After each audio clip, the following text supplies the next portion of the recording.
You're now listening to the Geek Talk Podcast, the home of everything geeky and good. Hello, everybody, and welcome to this special edition again of the Geek Talk Podcast. I am your host, Sean, and with my good friend. Hi, my name is. Oh, wait, never mind. No, my name is Charles. I'm Sean's good friend, and I'm his good friend today because everyone else is playing Overwatch. They're still playing Overwatch. I was playing after we get done recording and after I eat. I'm playing Overwatch. Well, aren't you special? I'm going to go log into Final Fantasy Online. No, you want to play Overwatch.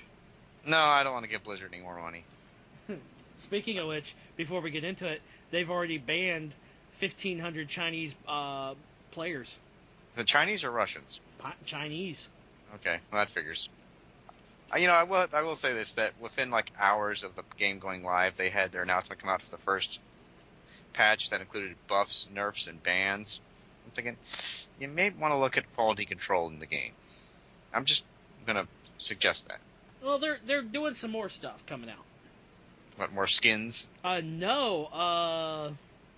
McCree's getting nerfed. And they're going to do something about Bastion getting all the plays of the game. For all he does is just sit there, turn into a turret. And they're going to buff D.Va. Actually, it's talking about buffing and skins, made me think of the other Overwatch story that came out. Oh, what was that one? The thousands of DMCAs that went out right when the game went live. Oh, are you talking about the we have to take down your, which is completely protected by the First Amendment, I believe, because fan art is considered okay, but all the Rule 34 stuff? Yes, and I will point out that there's a particularly well-known in circles that it runs in. There is a fan studio that did a Rule 34 really fairly long production using the World of Warcraft models. That site owner and his team got attacked nonstop by Blizzard's army of attorneys, and he managed to hold them off, basically. But so I'm not, it's dicey to do. That's what I'm saying here. I blame Tracer's booty. Well, they shouldn't have called attention to it. You can't help but notice her booty. Yeah. Hey, it's a fun game. I'll give you that. It's a fantastically fun game.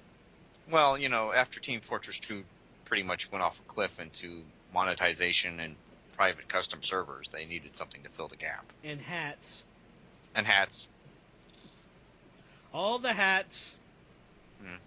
Hey, I won what? I won this chest. What'd you get in it? A hat?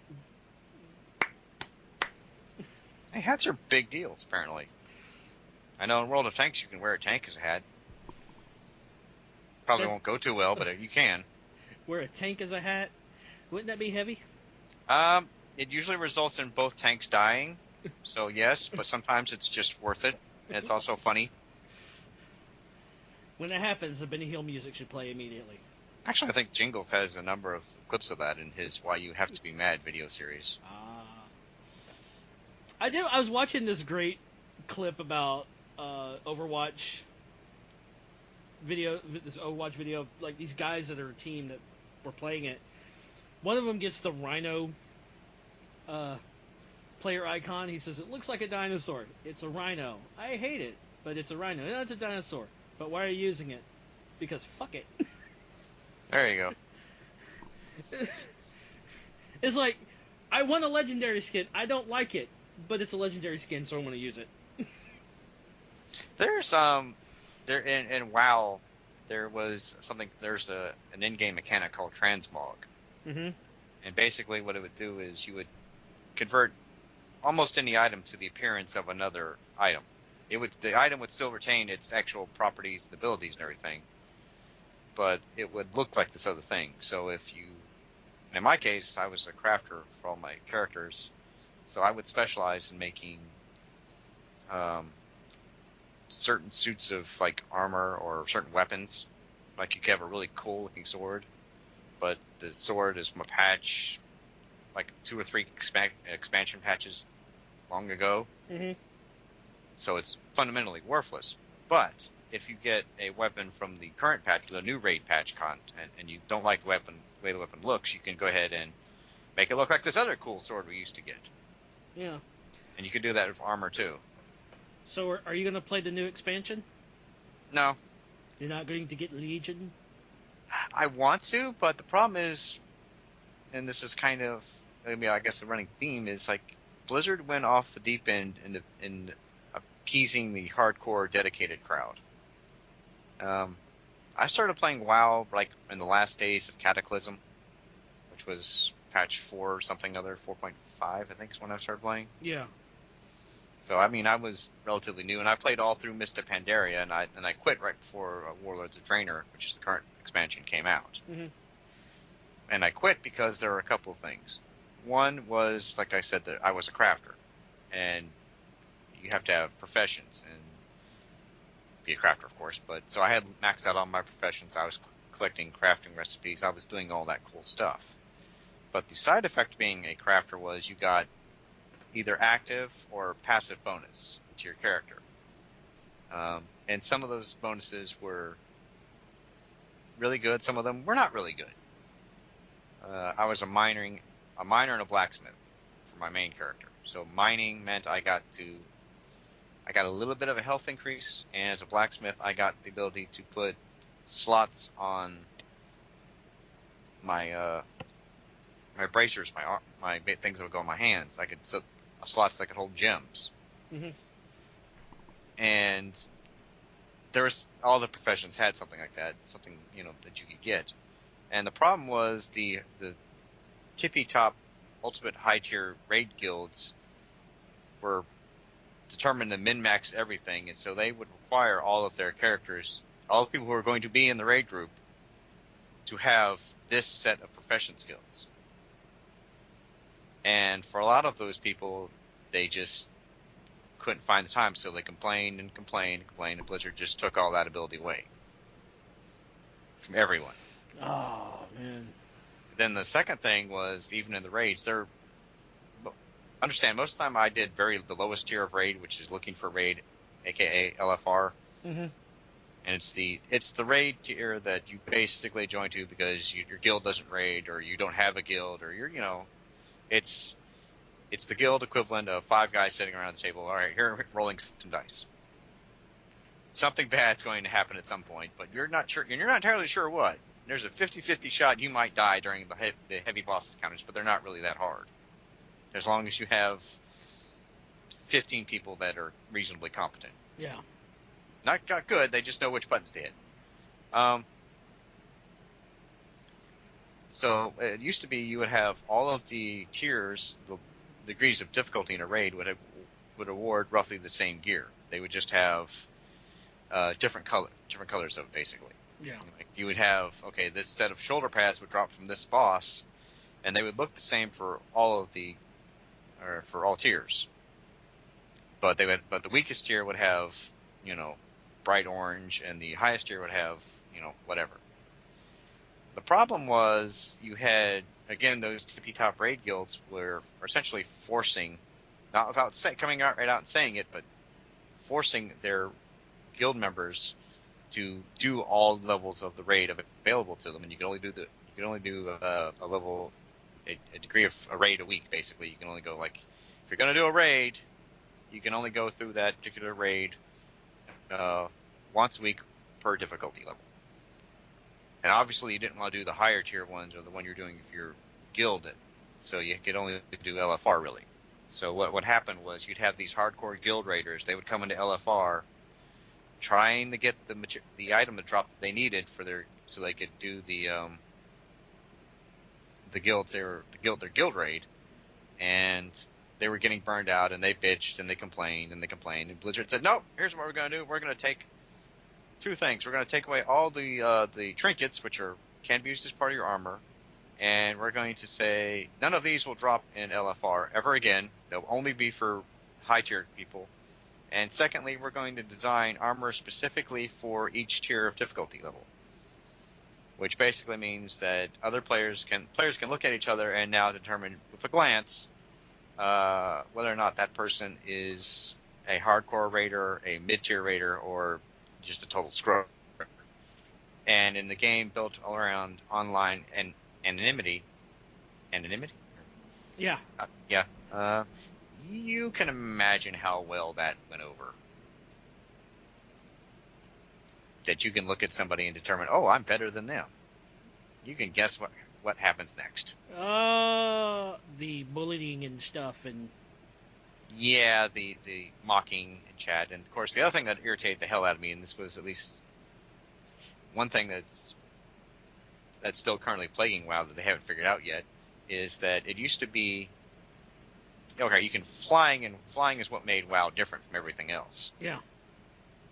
And flying got introduced way before I was in the game, and I like flying.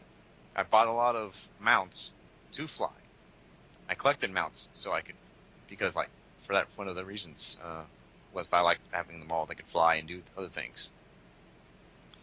But the problem is that flying negates a lot of the, in Blizzard's words, flying negates all of the neat little terrain features we've created. Yeah. Because you don't have to sit there from ground level and marvel at this wonderful forest we've created and deal with all the enemies that are inside the forest. And the player's response is, yeah, but we're max level, so most of the things in the forest aren't going to bother us anyways. All it's going to do is just irritate us and slow us down. And it used to be you could, once you reach the level cap of the expansion, whatever level that was, 70, 80, whatever, you would go back to a certain area, you would purchase the ability to fly in the area for that particular character. Mm-hmm. And that was the way it was done. But no, they're like, no, you can't do that now. Now you have to get these two other achievements. Explore, which means you see everything of interest in the area, and Lore Master, which means you do all of the quests, or a number of quests in the area. And then you will give you another quest to get you on the path so that you can earn the ability to fly in this area. Now, bear in mind, probably very early on in that process, your character is going to hit the level cap, and they're probably going to be so well armed and armored that nothing within that area is going to do anything going to pose a real threat to them. Like shooting a pellet gun at a tank. More like you're going to be shooting a six shooter at a tank, or Winchester rifle at a tank. Yeah, it'll be ting ting. Okay, it'll be annoying. Yeah, but it's not going to do. You're still going to be like, nope. As soon as it looks at me, as soon as you look at it, it's dead. But no, this was Blizzard's idea for Warlords of Draenor. And they started with, I believe, 10 million subscribers coming back for the game expansion, and they lost roughly 5.5 million very quickly. Yeah, that's what I heard. And it's like, okay, now that you've done this little experiment and you've pretty much had to cut that expansion short because you were bleeding subscribers, you would think for Legion, you'd go, no, we're going to change all that. Like, nope, we're still keep doing this. We're going to keep on denying people the ability to fly, and we're going to keep all these profession nerfs in place. So it's like, yeah, okay. Have fun. Let's see how low that number can get. Yeah, that's what I'm hearing, that there are people looking forward to it, and then there are, because I think there's a lot of people that are going into World of Warcraft and never been playing it. I want to play it because of the lore, the story behind it looks exciting, and Blizzard does a tremendous job of storytelling. The problem is that once they give the initial storytelling out there, like the Human King is going to, spoiler, the Human King dies, mm-hmm. and his son takes the throne. The problem is the son nobody really likes because, there's a belief he's a pansy, number one. And number two, there's just belief that Blizzard, once they introduce this great story, will not be able to capitalize and execute the story. They kind of, it's like the, what's his name? The director of Superman, Snyder. It's the Zack Snyder effect.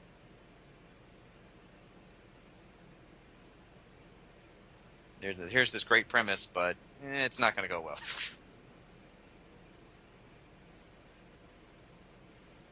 Yeah. So, Yes. I will say that one other thing is, boy, I'm sorry, folks, you missed a hell of a podcast that is gone into the ether. Yeah. Somewhere there's an alternate universe where people are listening to it. Including you being attacked by Catherine Sutherland. Yes. We'll get to that story later. Yes. But now we're going to talk about Megatron's rape face. We weren't going to be talking about kiss playing in here. No. Well, actually, that anniversary was, what, a couple months ago? Yeah. Like 2 or 3 weeks? Yeah. Anniversary of Kiss Play? Whoever thought that was a great idea? Japan. They'd be silly people. Yeah. Yeah. So you heard what they did, which upset a lot of Transformers fans, didn't you? Well, that's kind of there's a lot of things that upset Transformers fans, so, I mean... Megatron is now an Autobot and a pacifist. In the comics? Yep. Okay, I'm fine with that. I was fine with that when I heard that was coming. Actually, I kind of read through the issue where he makes the decision to become an Autobot. Because it was like something to do with Shockwave. And I was like, that's fine. So, what's Shockwave now, an asshole? I think he's dead at the moment. And he's got the deads going for him. But, this is comics. He'll get better. Well, the thing that I thought you were going to refer to was the Revolution. The Revolution? Yes, the Revolution. IDW, which is the company that owns the Transformers comics, in a display of either publisher or I guess licensor pressure or outright stupidity, decided, hey, we're going to take all of the properties we publish, of which Transformers is one, and they now all exist in one universe. Oh, yeah. That's what I thought you were referring to. That's interesting. I think it could be potentially interesting. What properties does IDW own publishing now? I think G.I. Joe. Let's see. IDW Publishing. Okay, they publish. Well, let's see. Come on, Google, stop being slow.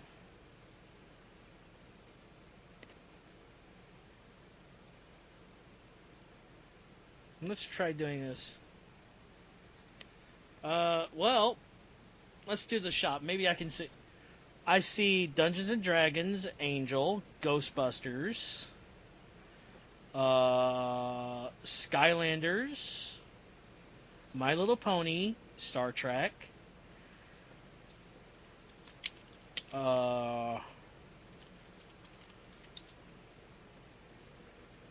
Mask. No, not Mask. They have the rights to distribute Disney comics. Okay, hang on. I misspoke earlier. This is a Revolution based on Hasbro properties. Oh, on Hasbro properties. Yes. Okay. So I've heard Transformers, G.I. Joe. Let's see. IDW. Micronauts, ROM, Action Man, and Mask.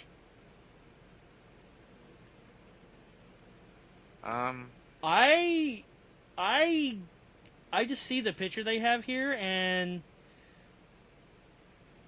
I have only one word. Cluster? Yes, but a good way? If you think about it, in potential-wise...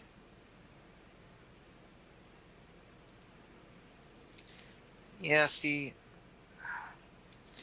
It kind of reminds me of, and I don't want people to get misunderstood, it kind of reminds me of Wildstorm, back when they were at Image. Oh yeah. Which is a good thing, because that was my favorite incarnation of Wildstorm. But I'm sitting here looking at the picture they have, and you see RC attacking a Sky Striker. Is she attacking it or riding on it? Well, it looks like she's riding, but there's explosions coming on it. It looks like she's punching it. So Well, it might be firing it. Might be firing a gun. I see. See, we have Prime front row center being shot. Looks like he's being shot by Scarlet, which is interesting. And Cup is down on the ground. Yeah. I see Rhino. And the what's the name of the jet? The car jet from Mask. Oh, crap! I don't remember. The Corvette-looking thing. Now, I will say this. And I guess that's Rom floating in the air. Yeah, that's Rom. That's not Shockwave there in the background? Because Where? That's not. I mean Soundwave, because Soundwave's here in the front, and there's one robot in the back. I can't place who that is. I can't. I don't know. Are you looking at the same image I am? A very cool looking Snake Eyes at the bottom. I know. I put a link in the Skype chat. Oh yeah, I'm looking at the same image. Okay. Well, I can't see all of that detail. For me, it looks like that kind of looks like a combiner in the background. Actually, it looks more like. It could be a combiner. You really can't tell. Yeah. I'm okay with like 3 or 4 of these things. Like Transformers, G.I. Joe, fine, makes absolute sense. Mask makes sense. Yeah. I don't know enough about ROM and Micronauts and Action Man to say one way or the other. Okay. I agree. ROM. Now here's the thing: if this takes off and we get new Mask toys, I'm all for that. Oh yeah, but they'll all be SDC exclusives. You know that. Shut up. No. That means me and you are going to have to go to San Diego Comic-Con. You are. I'm not. I will drag you there. No. Good luck. The NECA Turtles. No, thank you. Actually, knowing Harlow, they'll be Winterfest exclusives. Oh yeah. Why are they out in Japan? I don't know. Or they'll be was it Berlin Toy Fair? Was it German Toy Fair where we keep seeing all the Transformer leaks? Yeah, or our luck, Thomas E. Webb exclusive. I wouldn't mind then, because that I can actually deal with. That I know BBTS will deal with. Yeah.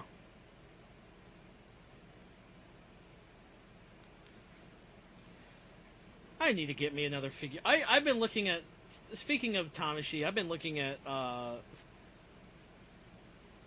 of our fellow favorite reviewers, Evangelist. Yeah. Some of the figure arts that he just reviewed. Freddie Mercury among them? No, he hasn't reviewed Freddie Mercury yet. What's he working on? I do want a Freddie Mercury figure art, just for the sheer fact it's Freddie Mercury. Well, you can also put him on Groove. Yeah. But I kind of want the Drive figure art. Okay, here's the thing. The tire change gimmick doesn't bother me, because you could get the spare tire, like 3 or 4 of the tires that Drive would change into, as like pre-order bonuses and stuff like that. Yeah. And effect parts. I'm the type of person, effect parts, no, don't worry about it. If I want the figure art, I want the figure art. I don't have to worry about any gimmick for it. You mean like they did for Forza? Yeah, I just have the regular Forza figure art. Yeah. I have all these different forms. I don't have all of the switches or anything for him. All the little gadgets. I have let's see. For Common Riders, I have Kick Hopper, Gatak, Kabuto, Cyclone Joker, Fang Joker, Oz Puto-Terra, Meteor, Forze, Dino Sword Form, and Kiva Emperor Form. I have like 40-something that are packed away. Yeah. I do have the SH figure art Mario. I had to get him. I understand. Because he's a cool little figure art. I want to get the Ranger team figure arts, basically. I do have some Red Rangers. I have the original Red Ranger that we would know of as from the U.S. Yeah. The Green Ranger. You have the powerful Rangers? I only had the one for Red. Okay. Because I was actually able to get the... I got a good deal on Tommy Green Ranger for $15. No Powerful Ranger stuff, but $15 for a figure art, that's not a bad deal. No. Go Buster Red. The Rangers that they danced. Well, that doesn't really narrow it down at all. That's how they transformed with the gun. Koryuger? Yeah, Koryu Red, and Shinken Red. Well, I just want the Disney era Ranger teams, and that's it for me. So have you started with the SPD yet? Not yet. That's kind of the thing I'm dreading. Yeah. Hey, if I do get any of the SPD ones, I will get Red. If they make Shadow, definitely Shadow. I don't think they're ever going to make Shadow, because if they were, they would have by now. Well, some people said they would never make a Hibiki figure art. Well, that's because he's a Kamen Rider, and since that's a big... The Kamen Riders are now big every year of their annual movie, so... Yeah, I will say that Hibiki figure art is beautiful. I've never watched Hibiki. I know what Hibiki is. I know it originally didn't start as a Kamen Rider. Yes. But it ended up like halfway into the season became a Kamen Rider. Right? Not originally planned to be a Kamen Rider series, and then somewhere during pre-production it was officially decided it was going to be a Kamen Rider, but by that point it had already sort of began producing into what it is. And then they fired the first creator, director, whatever, about, I want to say halfway through the show, and then they replaced him with someone else that's more of a traditional writer, producer. And that's how... Because if you look at Hibiki's story outline path, I mean, there's very much a story that's being followed that gets altered halfway through the show. Yeah, because it starts off with him fighting the Onis and the demons and stuff like that, and then because the kid that was in the series looked like he was going to end up becoming the next Hibiki, right? Yeah, that was the point. And because then, like the other two had also become, because the other two kids you meet in the series became replacements for their respective writer, their mentor. And then he decides, no, I'm going to be a nurse, and but you did all what? Yeah. I'd be handing him the device and said, you're going to be one and like it. Well, that's eventually what happened in Decade Hibiki. Yeah. Which is probably why they got so many of those old people to come back, the previous cast to come back. Hey, that had the best finishing fight whatsoever. Yes. I'm like, if I ever get bored or something, I will actually look that fight up on YouTube. I don't know if that fight's still on YouTube. It is. You have to find it. Sometimes you get like edited versions of it down, but I found it where he turns him into the disc beast, then into the drum. Well, I did have an interesting conversation. I was sitting in on someone's stream last night, and actually, was it last night or no? It was last night, because last night there was a debate about the Turtle movies. Mm-hmm. And there was like, okay, how good are they? How bad are they?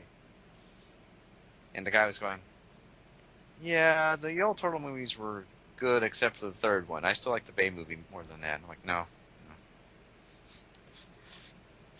Okay. And then I said, basically, okay, have you seen the next mutation yet? He goes, no, not really. All right, do not come out and comment until you've watched that show. Well, I've seen enough of it to know it's not as bad as the third Turtles movie. Like, no, you haven't. No, you haven't. No, you've seen the crossover with the Power Rangers. That's all you've seen. Okay. That's all that anyone's ever seen. Okay, I will say that. I will say this: the Michael Bay movies are a whole lot better than the Next Mutation. Yes. Because here's the thing: some of the Turtle fans that probably don't remember the original '80s stuff, probably some of them might only know Next Mutation. So they got an upgrade. No, it's like, okay, until you've actually sat down and watched, I don't know, was it 4 or 5 episodes of Next Mutation? Beyond that, including the first 2, the first thing that Tyler reviewed. Yeah. You really don't have any context to judge those early Turtle movies against it. No. Because the early Turtle movies, they're not great. I mean, the first one's actually pretty good. I think holds up really well. First one's fantastic. By the third one, okay, yeah, I can see your point, but still. The second one isn't that bad. The second one, you actually got new mutants. Tokar and Razor. Yeah, the second one, they try and tell you a little bit of a story not involving the Turtles. Yeah. The only thing I feel that they shouldn't have done in that one, make Tokar and Razor idiots. Or babies, mentally. They have these badass looks, but the mentality of a 2-year-old. Yes. And they've never been have they appeared again since that movie? Believe it or not, they actually appeared in like the last season of the '80s Turtles. Yeah, I can see that, but they haven't appeared since then. Are they in the comics? I don't know if they're in the comics. I know they appeared in one of the video games. Yeah.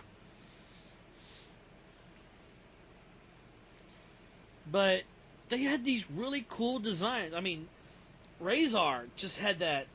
Now, I will say this. I think in the current Nickelodeon Turtles, which is by far a really good show. It's well written. What's interesting is you have, oh God, what's his name? It was the voice of Donatello in the original series. Ron Paulson. Yeah. He was the voice of Raphael in the original series. Has come back to play Donatello. Right. And they actually got some of the original voice actors in an episode where they went to an alternate dimension, because they did that with the 2000 Turtles that they did. Mm-hmm. They did a movie like that, but they got some of the original voice actors to come back for that episode, which is interesting because I think they had a part. I didn't see it, but I heard it's like you have Donatello talking to Raphael and says, "You sound familiar." It's an obligatory, almost Scott McNeil moment. Yeah, Scott talking to himself. I still love that Scott McNeil's in a recording for the original Mega Man cartoon. No, Scott's got one of his scenes coming up. Which he was Dr. Wily, Proto Man, and Cutsman? I don't think Cutsman. Is it Cutsman? No, I haven't heard Cutsman's voice in a while, so I couldn't tell you. Well, he was the Beast Wars. That's the best example of Beast Wars. Yeah.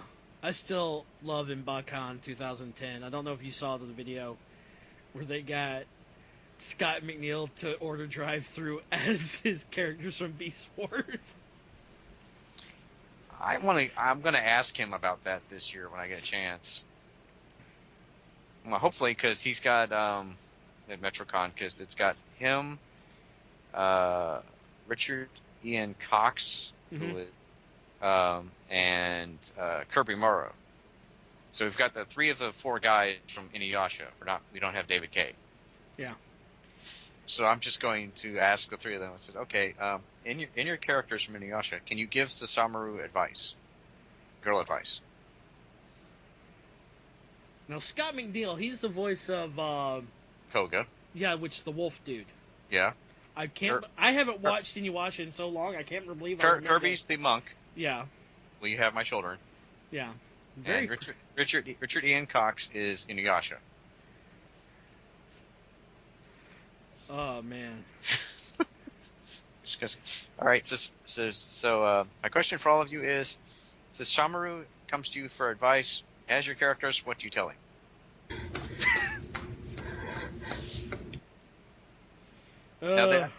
Actually, the funniest part last year was, and I think I mentioned this when I was doing the MetroCon wrap-up video, was they had the panel where all the actors get together for one final panel before they leave or whatever. Mm-hmm.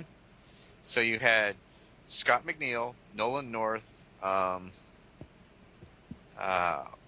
guy who plays Roy Mustang, I forgot his name, his wife, who was also there as a voice actor.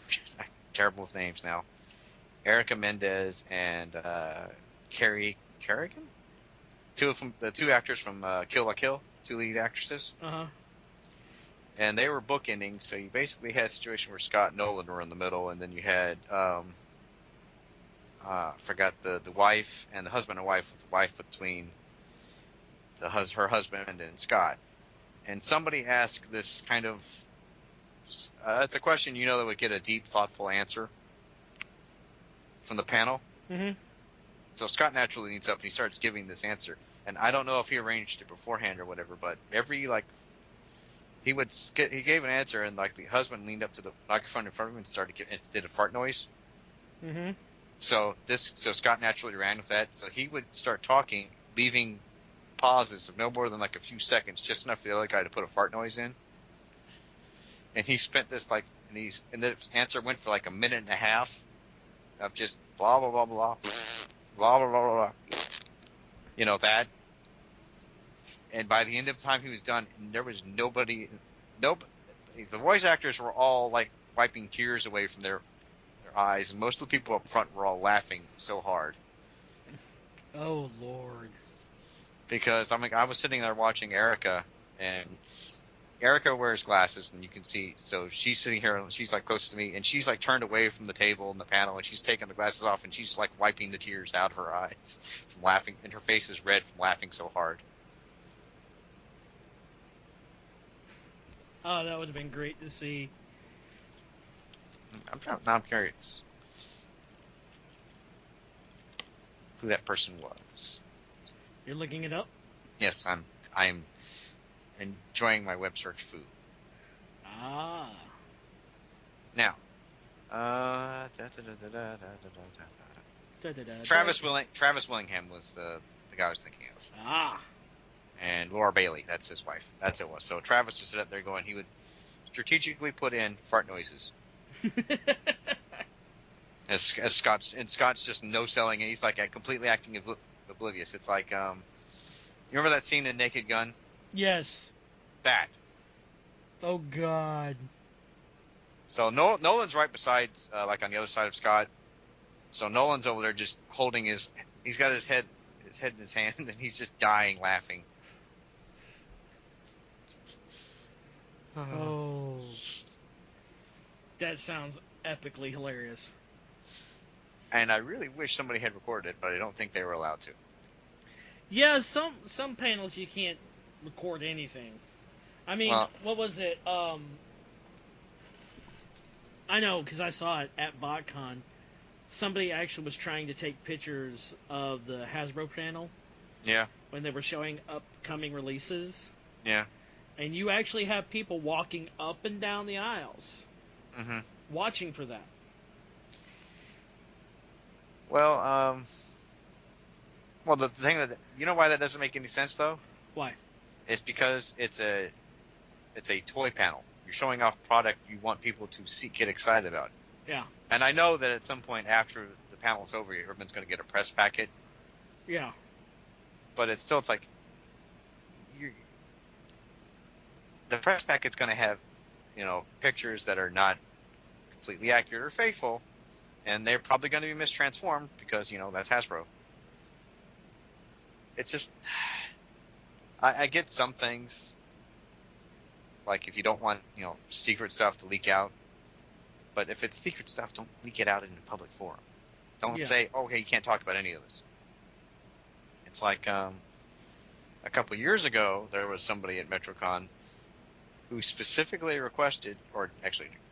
demanded not to have photos taken or have audio taken or video. Mm-hmm. This was explained to everybody there with a camera, including Tyler. This was a guest of the convention. I'm not going to say who it was. But I know who it was, and it probably would surprise you. But he thought it was okay because, he's press and everything. Yeah. And no, even at the panels where this person was going to be a part of, Tyler was specifically told, no, you cannot record or do anything here. Wow. Yeah. And that didn't matter what kind of panel it was either. That was the other thing that was strange. Again, I'm not going to say who it was, but it was very interesting. It's like, why did you even agree to come then if that was the case? So that's just, and I'm gonna say it, dickish. Yeah.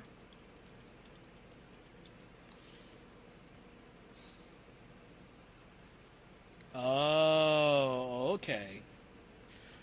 Yeah. So, moving on. I think we talked about on the Forgotten podcast now the mystery of what happened to Transformers and whether or not that first movie saved it. Because I was sitting there saying that everybody gives Michael Bay grief about the Transformers movies. Yes. And I said, well, if it wasn't for him, they wouldn't be as big as they are now. Right. And I still stand by that. You know what I mean? Yeah. Yeah. He got people talking about him again. Well, here's my question. I'm looking at something. When did the first Transformers live action movie come out? Live action movie? Yeah. 2007. What month? All I remember was summer. Okay, because Transformers Animated came out in December. Yeah, but you also notice that Michael Bay got it. The hype for the movie actually came before animated. Right. If I remember right. So what I'm thinking is the combination of animated and classic, and the movie being announced. Yeah, Transformers Classics coming out in 2006 or earlier, which was the toy line we now know was basically evolved over time into Combiner Wars and Titans Return. Yeah. So people that had, they heard a Transformers movie, they swing into the store to see anything, and hey, look, there are these pretty good figures. That sustained things long enough for the movie to come out, and then you had animated, which, in all honesty, probably did as much as the film did, because animated said, hey, here's a good jumping on point for everybody. There's not 30 years of history to go through. Yeah. And it was actually a good product.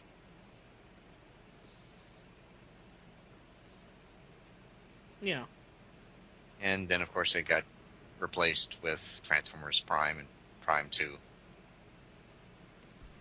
Yeah. Actually, I was just at my local Walmart, and you know what they had for Transformers? What? They had Age of Extinction Hotshot. Wow. Transformers Prime 2 Steeljaw. Yeah, he's the weak one. That Armada the Armada body Combiner Wars leader Megatron. Age of Extinction Voyager Grimlock. And like a handful of the assorted rescue robots or those little mini $5 figures or $6 figures. Oh, yeah. And that was it. my Walmart, this is what they have. They have the end of the last wave of what you call Transformers Prime 2. A whole bunch of the one-step figures. 2 Combiner Wars, Bruticus, or Onslaughts, and 1 Silverbolt. Or not Silverbolt, Scattershot. Yeah, more than I do. I mean, I'm pretty sure that Voyager Grimlock they have has been sitting on that shelf for at least 3 months. If not longer. The last new Prime 2, I'm going to call it that for you, but the last... I refuse to disgrace the other series by having it share its name with that show. I was able to pick up Warrior Class Decepticon Fracture. Huh. Which is a cool little bike transformer. Not a race car? Not a race car. But he has a really cool weapon. It's a staff that you can club people to death, or it has a cannon at the tip of it. Oh, there you go. I can either plunge at you or shoot you in the face, or both. Are you severely bludgeoned? Yeah. Bam! Now you're dead. Oh yeah, that was the common. There was a duelist sword pistol back in the 1800s that had a gun mounted in the blade or the hilt. Yeah. That you could do that with, but yeah, it just seems like there's my local Walmart. I haven't checked all the other Walmarts, and I haven't checked Toys R Us, but it seems like things are kind of slow right now. Unless, I guess, as we wait for Titan's Return to get going. I did see a video review of Titan Returns Fort Max. English language? Yes, they got released in Australia. Yes, but that's probably going to be the only thing from Titan's Return they're going to get. Yeah, I hate to say it, I'm going to buy it. Oh, I'm going to buy it too. I'm just, because I never had a chance to own a Fort Max, and this could be my only way of getting one without spending $300+. What was that knockoff Fort Max that came out a while ago? The small one? Yeah. Yeah, I didn't get it. I'm thinking, if I'm getting a Fort Max, I'm going to get a big one. You gotta like them big? Who doesn't like them big? Well, there's issues of trying to fit everything in there, and hey, that conversation's going somewhere. Yeah. But what's interesting about this new Titans Return Fort Max, they're not calling the headmaster for Cerebros Spike. I forgot what they called him. Emissary. Yes, that's right. So we're getting a little headmaster Captain Sisko? Hey, it's a shared universe. Yeah? But how the other one was, the Cerebros headmaster could sit inside Fort Max in like base mode or shuttle mode, whatever you want to call it. There was a pilot seat. And the head did not connect to when Cerebros turned into the head for Fort Max, right? Yeah. This one, you have to transform the head, Emissary, into the head, connect them to the bottom of Cerebros, then connect them to Fort Max. Right. And there's lights and sounds. Yes, and everybody wants the damn voice clip from Headmasters. Head on. Yes, that would be an awesome Easter egg if they included that. Of course, Hasbro will not do that. Takara might. Yes. Now I'm just looking over at somebody at a popular a YouTuber that does a lot of third-party reviews, and I see we're still getting third-party Devastators. Good Lord, yes, those are. I have a third-party Devastator that I didn't buy. Oh, Paul gave it to you? No. My friend Scott on Facebook, he said, hey, do you want what was it? He said, I'm sending you something that it was, what was it? It was a figure. He said, I'm getting rid of a couple things. Oh no, it was the upgrade kit for Revenge of the Fallen leader Optimus Prime. They gave him the movie accurate Jetfire armor. Right. Okay, he says, you want that? And I'm like, sure, how much? He said, I'm going to give it to you, and I'm throwing in a few other things. I'm like, okay, thanks, man. Next thing I know, this huge box shows up. Okay, bigger than the box you sent me with all the VHS tapes. Okay? Alright. In this box, first was, I opened the box, there's a Marvel Universe Iron Man taped to the front of this package. Says, warning, dangerous stuff inside. Which is cool because I wanted that Iron Man armor. I'm like, I couldn't find it. I got it now. Hey, I'm happy. So I open up, and here's what's inside. There's the upgrade armor, right? Right. Ultra Mammoth. Okay. All right. I'm looking at my figures. I'm trying to remember what was in there. Ultra Mammoth. Oh yeah, Leader Jetfire. The new one. Right. Okay, no, that's the one he was going to give me, not the upgrade. I was remembering Jetfire. It was the Jetfire leader figure, okay? Going through again and like, wait a minute.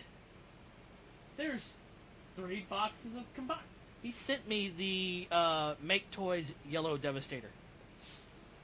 Ah, the G2 Devastator. Yes. Which altogether is a $450 set. It is awesome. Yeah. It is awesome. Okay.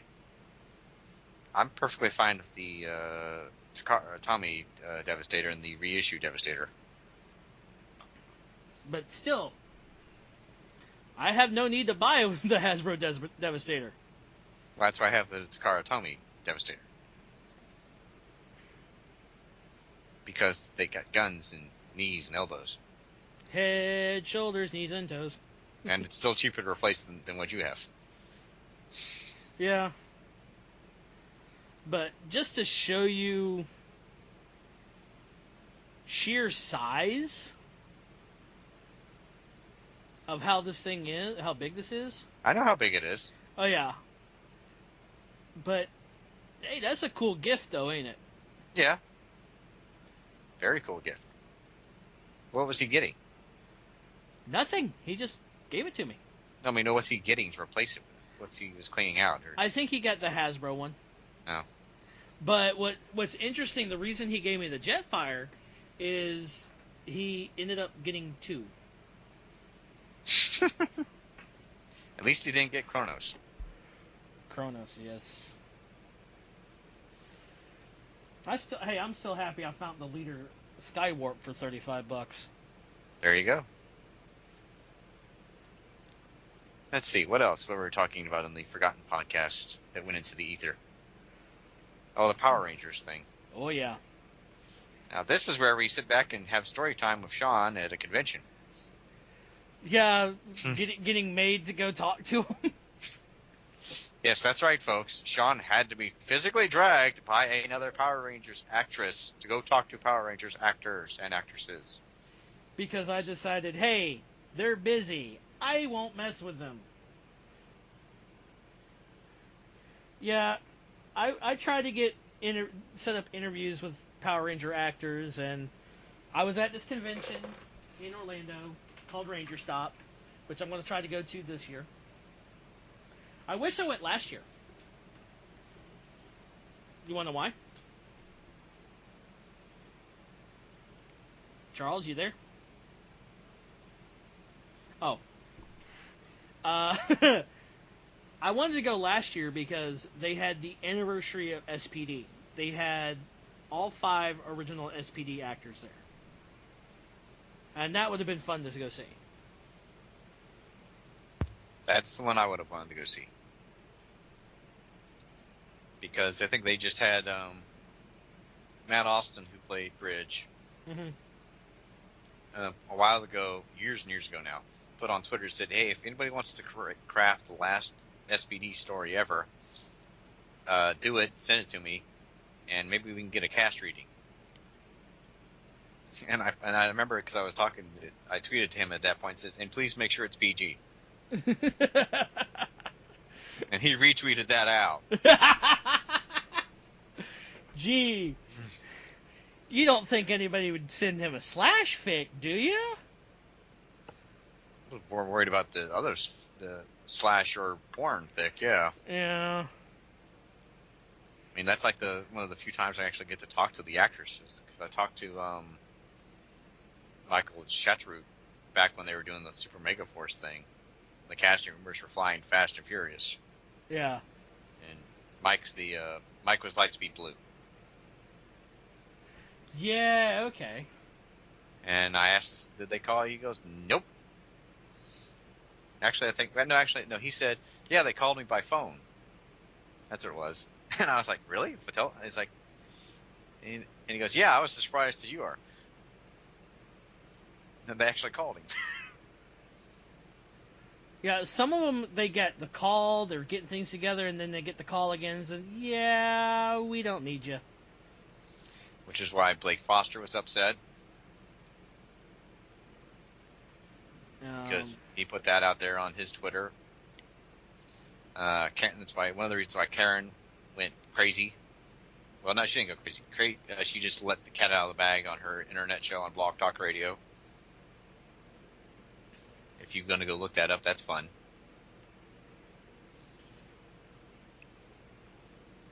Man, that show was that missing show had all the fun stuff in it. Yeah. So now we're kind of like, trying to find ways to talk about things we've already talked about. I know. Me and my stupid potato. Your potato is working, so. Yes, I double-checked it, and everything's working. Okay. So let's try derping factor. Okay. We were talking about Overwatch and World of Warcraft and other things going, and the whole SFM manipulations going on. Yeah. Does anybody seem the slightest bit concerned about the Witcher series? Oh, that they just had their new DLC? Well, I'm talking about the fact that there seems to be an awful lot of NSFW in The Witcher. Yes. I've played Witcher 2, and there's nudity in it. There's a ton of nudity. It's nudity to collect cards. Yeah. So it's like, are we really? I'm just kind of like wondering if we're reaching the point where it's like, all right, are we done with this? Done with the concerns about content now, or are we just kind of like accepting the fact that all the games going forward, there's going to be a very good chance that there will be adult activities taking place? Yeah.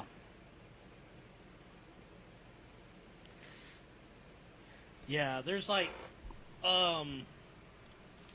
there's nudity galore in Grand Theft Auto 5. Yeah. You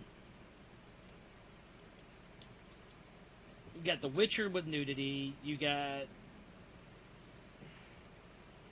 I can't think of any other games right now that have a lot of nudity in it. I'm not counting the Honey Pop series. Because you can't really call that nudity. Well, I mean, the Honey Pop series you can. The Honey Cam series, no. Yeah. Oh, there's no nudity in Honeycam? Not really, no. I was talking to the dev. And what did he say?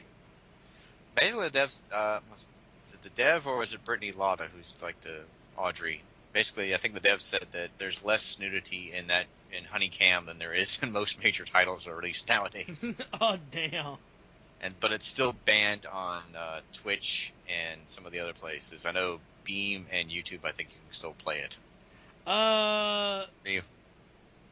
Beam is, I know you can't play Honey Pop on it. Right. I don't know about Honeycam.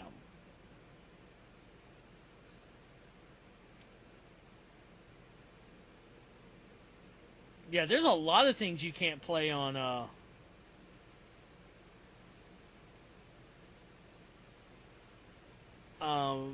Twitch. A lot of games. But we can play Hatred. Yes. You can play Mortal Kombat X. Yeah. You can play Doom. You can play Dead Island. You can play games where people are eviscerated, organs and blood are spilling all over the place, being eaten. But show a nipple. Show boobs. Oh God. It's like, this is not a good idea. And I don't. It's more like if you're gonna open the door to things, then I don't know how you can get away with not opening the door to everything. Yeah. I know, was it Steam has started letting some of the porn games on. Like the Sakura series, or however it's pronounced? No, I think it's Beat Princess Hakuro? Or Haiku? I forgot what the name. It's a visual novel, I think, mostly. I'm going to look that up on Steam right now. I know you can buy Honey Pop on Steam, even though it's censored. And there's an uncensored patch to get.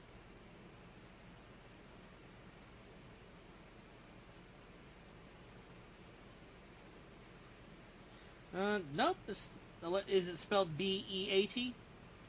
Hang on. I'm going to go to the website that was talking about it.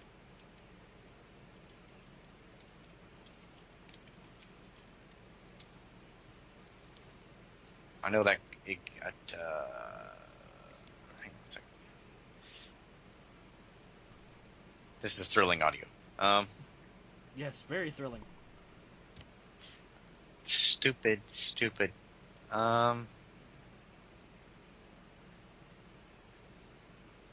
Let's see. Secure a Dungeon? No. Oh, that just came out on Nutaku.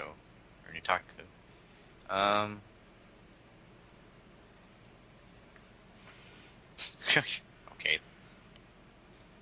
Oh, this is the website. It's Beat Haiku.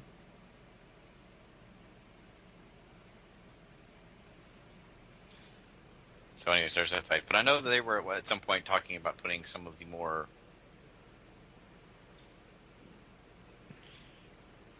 they're more of the scandalous games on Steam.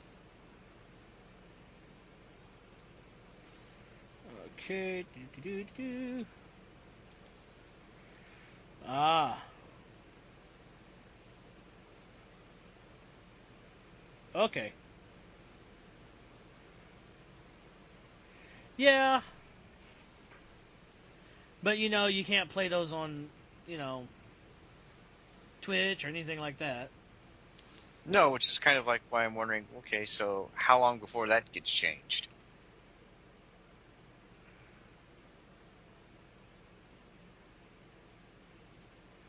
Because, I mean, if you're okaying playing certain things on Twitch, and I'm not saying people should be censored or they should not be censored.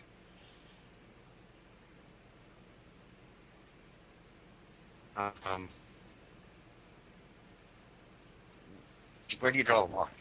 Exactly. But what happened with the Honey Pop for Beam, for all those that don't know, I streamed to Beam. Mm-hmm. And I see one of the people I follow on Twitter pop up and says, "Why is this on the front page of Beam?" I'm like, and this was like 10:30 in the morning U.S., right? 10:30 Eastern Standard Time. I go take a look, and a guy's playing the uncensored version of Honey Pop. And people's like, dude, this is a family site. You know, we're trying to bring in more people. You need to stop. Well, I put a disclaimer up here. I have my chat set at this. I have that. I think it's an ethical thing, if that makes any sense. Yeah. I'm like, if you're streaming to where a small kid can come in to your chat, and you're playing, I don't know, say, Rape Lay, you're going to scar the poor kid.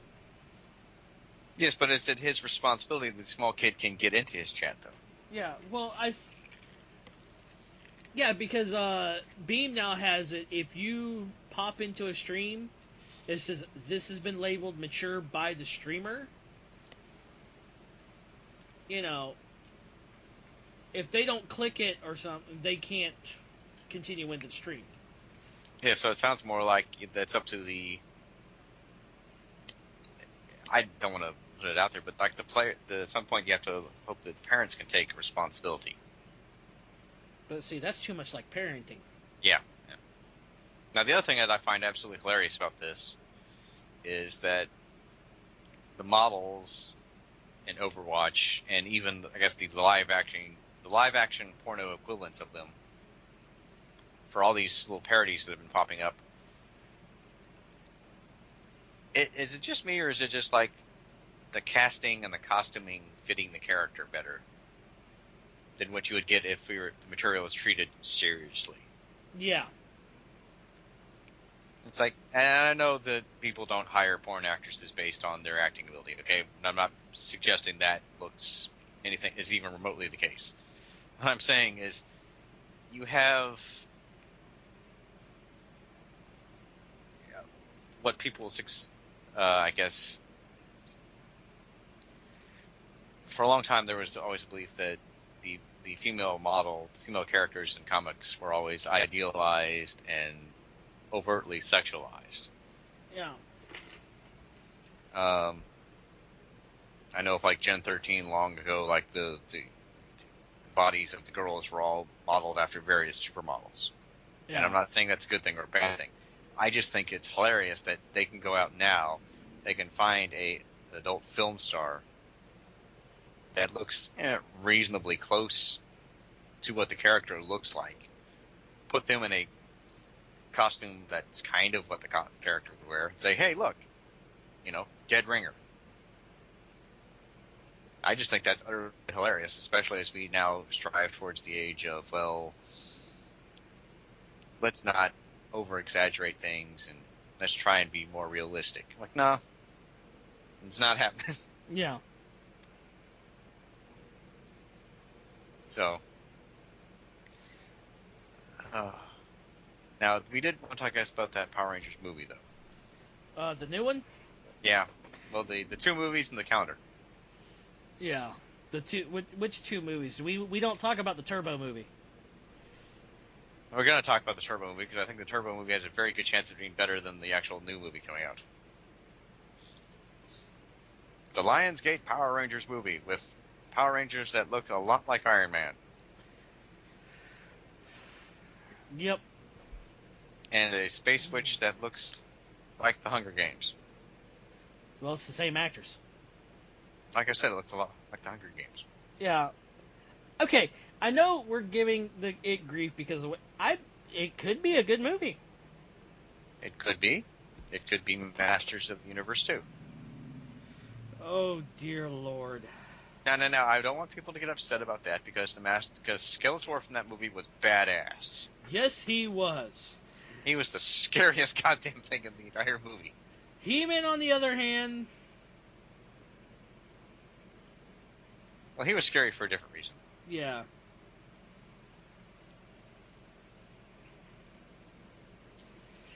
But... And had they looked for the Not. It's not called the cosmic. The plot device.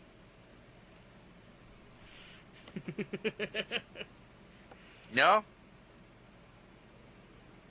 But so I'm just kind of like wondering, like, if you're making a movie that is so much a radical departure from the TV show, Mm-hmm. what does that tell you about the future of the TV show? Is it going to adapt for the movie? What was a good example of a show where it's going, okay, we're now getting rid of all the lighthearted BS and we're going utter grimdark? It's a good example of that. Agents of S.H.I.E.L.D.? Actually, there's more like, Devil May Cry. Yeah. Because Devil May Cry, things got more and more outlandish, and then we got DMC. Yeah. And then they completely junked that, went back to doing, okay, now we're going back to over-the-top bullshit now. Actually, another good example of that would be Tomb Raider. Because you had the old original classics Tomb Raider, Yeah. where everything was ludicrous. And now you've got the new Tomb Raider, which is not remotely anywhere near as popular. Well, I played the new Tomb Raider. Before it crashed? Yeah, well, I have it on Xbox too. I got the new Tomb Raider for Steam because of I bought a Humble Bundle with it. And how much have you spent time playing the new Tomb Raider? I just beat the story and that was it. Does it stick with you at all? A little. When you find out how the game what's going on the island, it's a very cool supernatural thing. Right. Granted, okay, I will say this: the Lara Croft in the new one, I like her backstory. Do you like her, though? I do like the character. The story itself,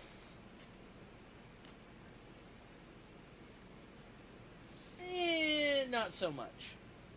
Until you get towards the end and you find out what's going on the island, then you're like, okay, this is starting to make a little bit more sense.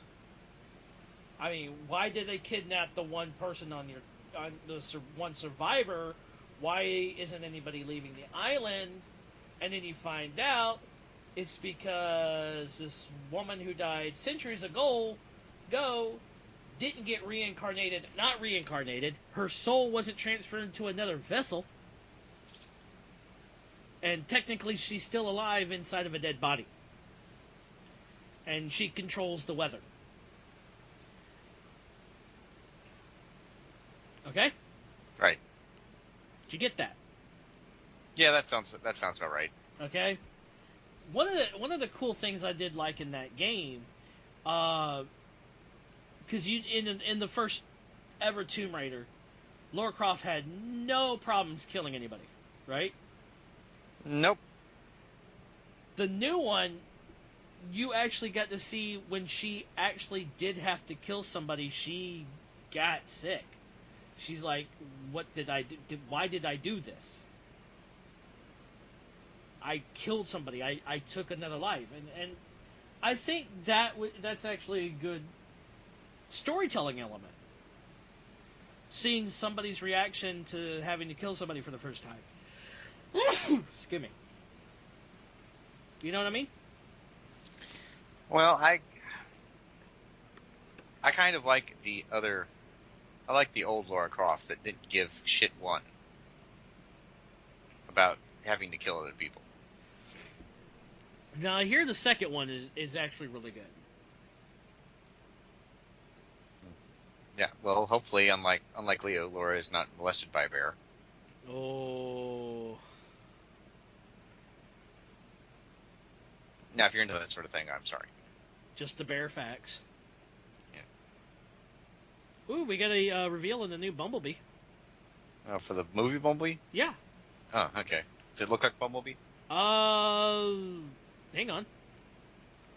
It is it's a custom built General Motors car, and I like it.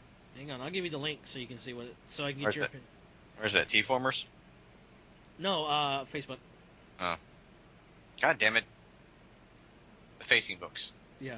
Well, I opened the link in another chat, another window, so you can just get the image. What do you think? It looks like a car. Could you see Bumblebee as it? Hang on a second, I'm waiting for it to open up. I'm looking at the preview image. Here we go.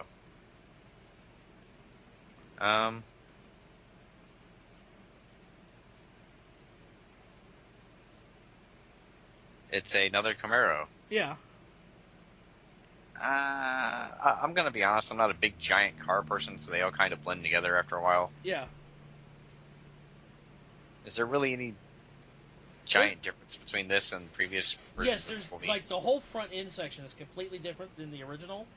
That it sort of looks like Bumblebee's face. Oh, like he's smiling? Yeah, kinda. Yeah, I can see that. The spoiler on the back looks really interesting, but can't really fully see it. But this was custom built, so... So what exactly does that mean, though? If it's a custom build, does that mean there's going to be a new model of Camaro coming out? No, this was probably an original Camaro that people put ground effects or spoilers and stuff on it just for the movie. But, like I said, is that... Okay, so why are you giving him a new alt mode if you're not going to sell it? Well, you know GMC. They'll make it into a production line. And only make 500 of them. Well, someone's got to get it.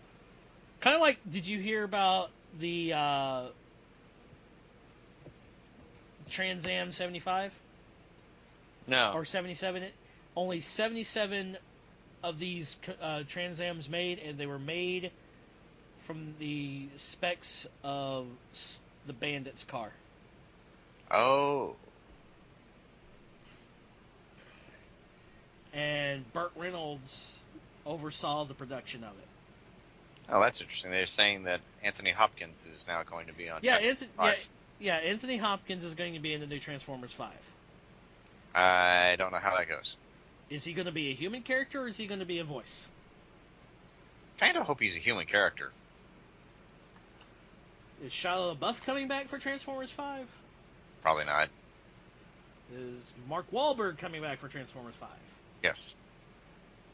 Josh Duhamel is coming back. Is Megan Fox coming back? I don't know. I like Josh Duhamel's character in the Transformers movies. I always was surprised that they never spun G.I. Joe out of the Transformers movies. They could have. That was really possible. They could have done. Oh gosh, could you imagine a crossover Transformers G.I. Joe live action movie? That would have made a hell of a lot more sense than the 2 live action G.I. Joe movies that went nowhere. I will say the second one was better than the first one. It's not really saying a whole lot. That's not saying a whole lot, but it was actually better. Come Yeah. on. Bruce Willis in that movie was awesome. I'll take your word for it. I haven't watched it. Okay, there's a scene where they find his name is Joe Colton, the first G.I. Joe, right? So they get with him. They did the whole Storm Shadow joining the Joes. Because that actually I forgot that actually happened in the fiction. Yes. That he left Cobra and became a Joe, and the team, if they wanted something done quick and quietly, they sent 2 people, Snake Eyes and Storm Shadow, and didn't ask questions. We're sending Storm Shadow and Snake Eyes. Okay, we're sending them, but what about don't ask? It will get done. And we won't have word one about it. But they're just taking a stick. I feel sorry whoever's going to get the end of that stick, okay?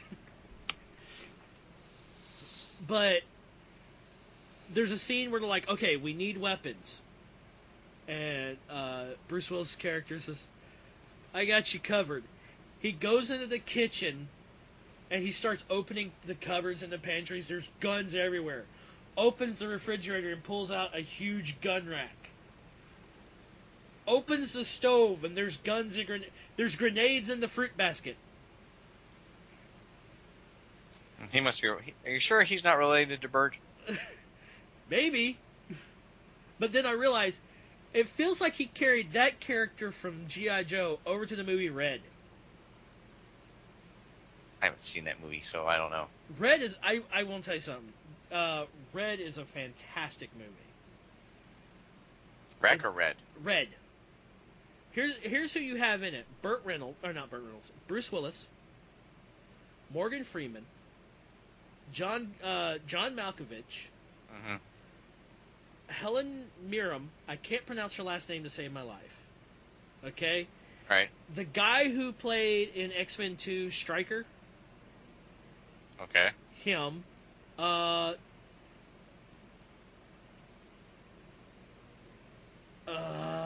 Played Bones in the new Star Trek movies. Kyle Urban. Uh-huh. Comedic actor. Was in Jaws. He was the scuba diver in Jaws, the first one. Okay. You know who I'm talking about? No. You know the movie Mr. Holland's Opus? I haven't. Nope. I don't watch that movie. What about Bob? Yeah.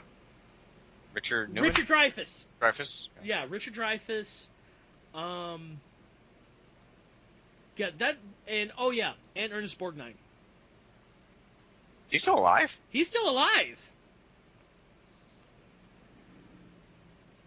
I am surprised. And RED is an acronym. For? Retired. Extremely dangerous. Yeah, I can see that. But it's a good movie. I highly recommend it. It's one of my all-time favorites. Especially when you see Helen Mirren, who's played these romantic leads, drama movies. She's wielding a machine gun in this one. Yep. Good for her. That was a funny retweet from Ender. What did he retweet? Science porn. Yes, quit jacking off to Bill Nye the Science Guy. No, not that kind of science porn. Although that probably... No, we've got the order from the other Power Rangers movie, which is The Order, which is basically the PR cat, the former Power Ranger actors making the Expendables. Yeah. We've got the pinup calendar, which is amazing for all of its reasons. And we've got people dying pretty regularly now. Yep. Muhammad Ali passed away. Yeah. I just saw the link you just gave. Yeah. Could this be Hound's new body? And I'm like, what are those tally marks on the side? I'm like, oh, those are Decepticon. For a minute there, wait a minute. One of the ones looked like an Autobot emblem with a tally mark through it.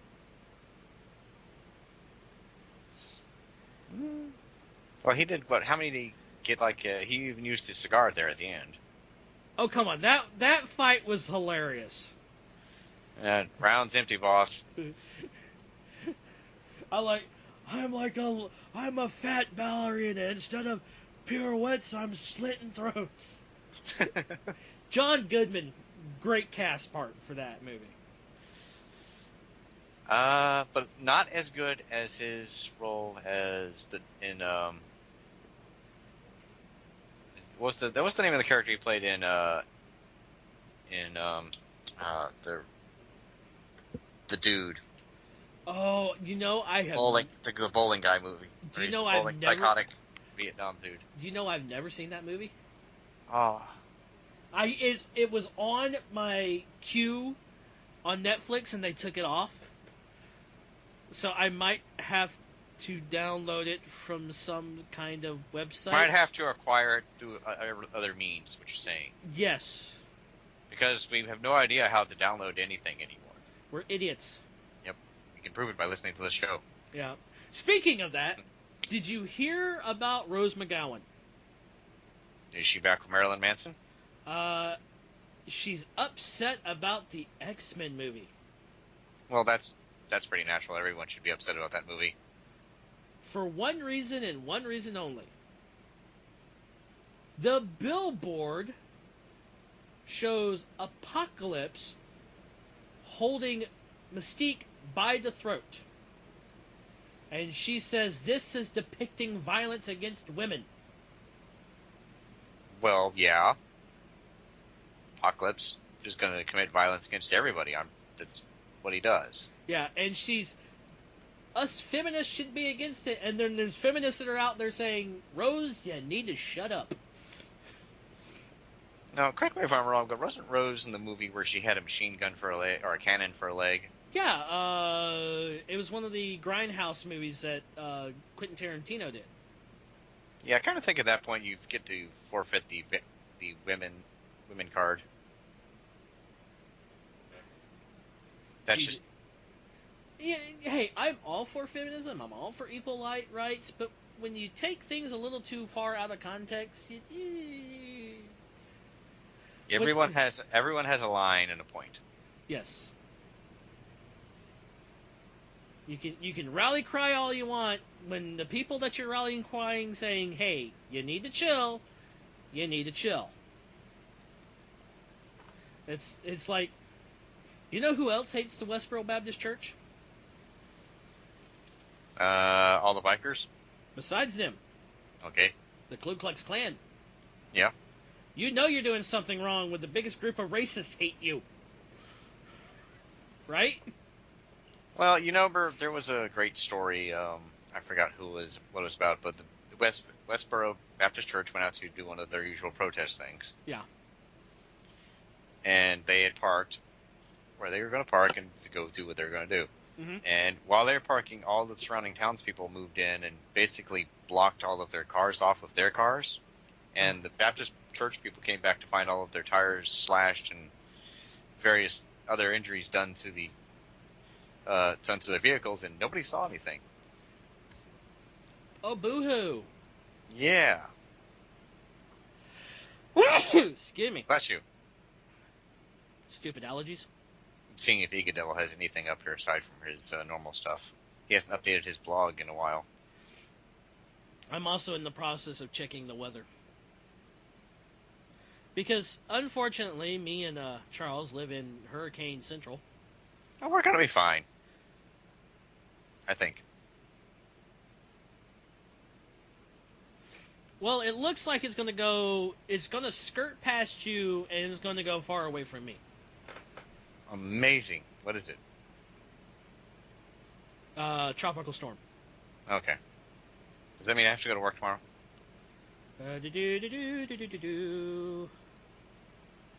I'm not in Washington. I'm in Florida.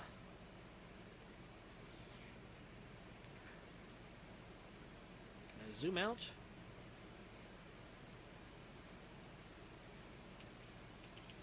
I'm trying to see. How do I change? Okay. Hang on a second. We're going to... Live on the air podcasting. Let me check my phone. That's easier. Yeah, what did you buy anyways? What do you mean? What did I buy? The money. What money? I thought you were saving money up to get a new computer yet. Oh, I helped my mom. Okay. My mom's recently retired. All right. Okay.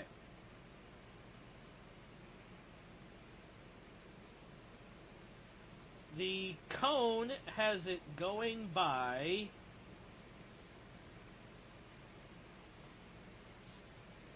going in like just above Tampa.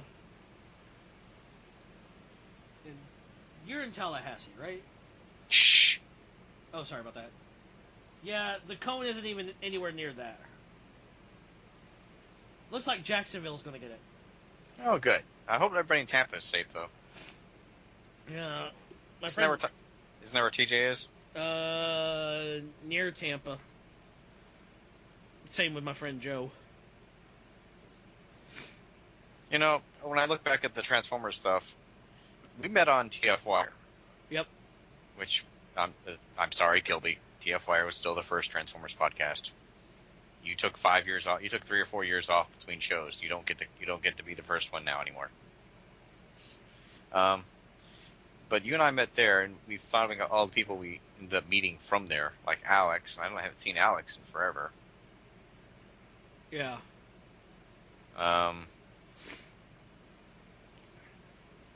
You still talk to him?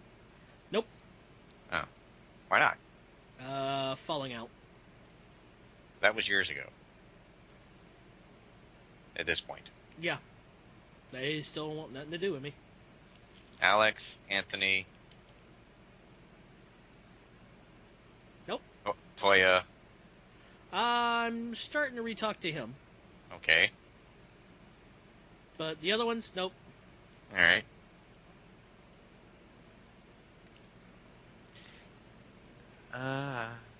Okay. No, I'm just getting like the usual heavy weather storm things. Yep. Morning, so that sucks. But we went from there, and then we saw for a while, TFWire was the only podcast Transformers related. Then we had the TF Roundtable with Halfin, who has vanished into the ether. Yep. Which is very unfortunate. The Moonbase 2, which I still don't know if you said it's still ongoing. Which one? Moonbase 2? Kind of, sort of. God damn it. What? Hang on. I hate when websites spring surprise audio on you. It's like, this audio is part of our embedded code. It'll help drive traffic to the site. No, it fucking won't. Let's see, we had Moonbase 2. And then WTF got started, and I've actually told Vangelis this once before, but he really should just go ahead and upload those shows to YouTube. Yep. Because for me, it's just I used to listen to 3 or 4 Transformers podcasts a week. I listened to TFWire when that was ongoing before it quit. I listened to Moonbase 2 because that was the only one that discussed the comics. And I would switch over and I would listen to WTF because they would do the other news stories. And I think I listened to somebody else at the time. I don't remember who it was, but it doesn't matter. But now, that's pretty much all gone because I just don't have the time to sit down, open up iTunes, download the new show, and go from there. It's like, now the only site I go to for a podcast is a wrestling site. That's because I don't want to deal with iTunes. I can get it directly from that website. Yeah. So, it's like, just put the show on the YouTube channel. TFW has an official YouTube channel. I know it's there. Just upload it on there, and, there are already 5 other shows. There are already 5 other Transformers podcasts doing it on YouTube. Radio Free Cybertron, which is the T-Formers one, streams every Wednesday. There's the Cybercast, which is the late night fanatic one that Hexatron is on, and Victor Saber 77 is on, and Paul Optobotomus has been on the past 2 weeks. I'm sure there are others on there, but it's just like, I don't see the point of restricting your website, your podcast to strictly the website or to an RSS feed or an iTunes link at this point. Yeah, because this podcast we're recording now, it's going straight to YouTube. Hello, YouTube.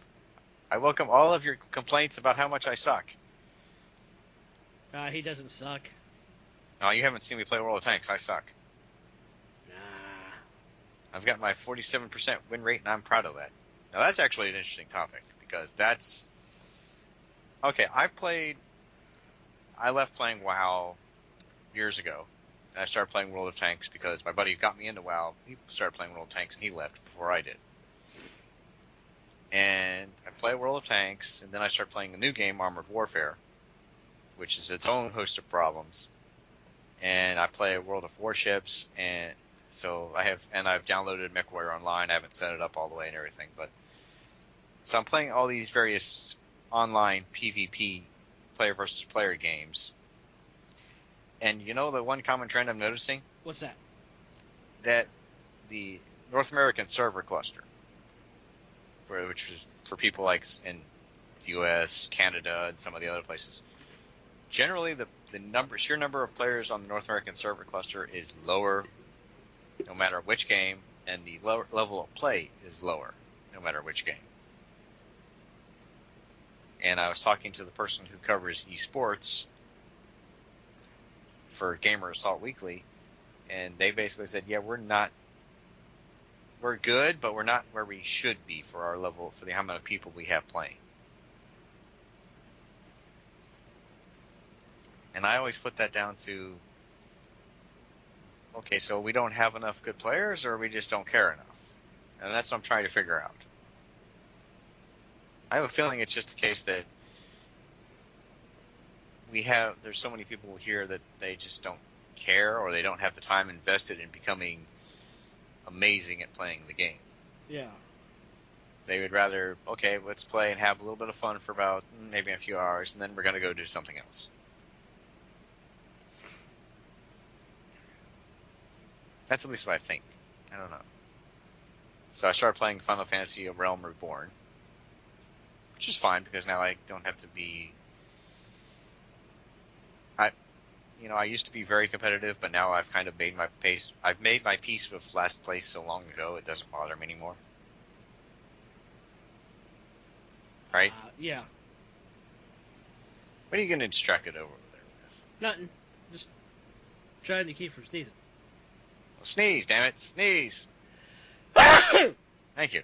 Now, in the world of Vince McMahon, that is a sign of weakness. In some schools, sneezing is a way to get expelled. Well, you didn't read. Well, that was an actual Vince story, though. Yeah. Kid sneezed and got expelled. No. This was a Vince McMahon story. Some guy was giving him a big, what's it called, a pitch? Uh-huh. Storyline pitch. And he's going in detail about everything, and Vince looks like he's paying attention. Then all of a sudden, at the end of the speech, Vince sneezes. And he goes, "What's wrong?" He goes, "Well, I sneezed, damn it. That means I lost."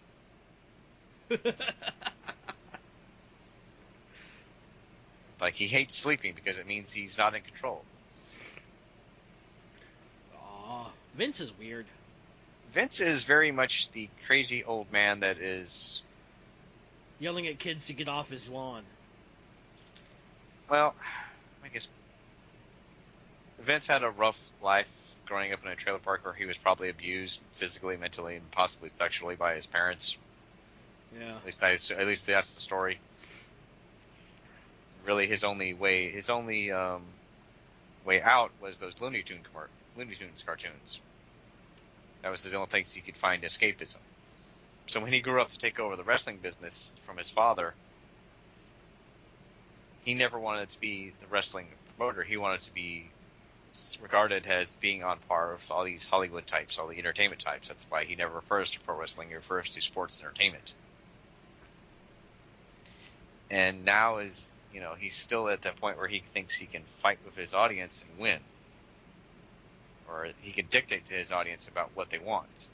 And you see it now with the guy he's chosen to be the next head or face of the company, in Roman Reigns, and everything associated with that's measurable, that's business wise, house show attendance, TV ratings, merchandise numbers, all that stuff is trending down. Yeah. And it's not trending down just because Roman Reigns has been trending down for a while, but it's becoming very much obvious that this guy is not helping business. And rather than figure out that, okay, this dude's not going to be the guy that grows the business, Vince has arrived at the conclusion that instead of trying to grow the business, I just need to maximize what I have. And I don't think that's going to go too well. Because you can only, soak the same X number of people for a while. And as more of them continually leave, you're looking at a decreasing audience size. What are you doing? Nothing. I hear clicking. I'm also entering a contest at the moment. Oh dear. What are you trying to get? Sideshow's collectible staff and battle droid set. Okay. And while you're doing that, talk about your Power Rangers hijacking. Oh, when I was at the convention and Yeah. I want to hear these names dropped again so you can pick them up. well, at the Ranger Stop convention, there was Austin St. James, David Yoist, Walter Jones, Catherine Sutherland, Karen Ashley, Nakia Burris, Blake Foster, Stephen Cardenas, Aaron Cahill, Jason Font, Ashley McGinnis. I can't remember the name of the black Megaforce Ranger and the blue Time Force Ranger and the actress who Shepard played Divatox. They were all there, and I wanted to try to get them to do interviews for the podcast. And I didn't exactly, the last day, didn't want to go aggravate them because they had all their fans over there. And I got to talk to Catherine Sutherland real quick, and I told her that one of the reasons I didn't want to go over there to aggravate them, she grabs me and yanks me over there and tells me to go talk to them.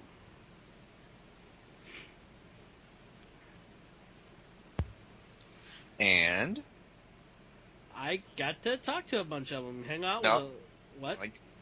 You got to watch Karen fangirl. I got to watch Karen Ashley fangirl over a signed Jim and the Holograms doll because Samantha Newark was there.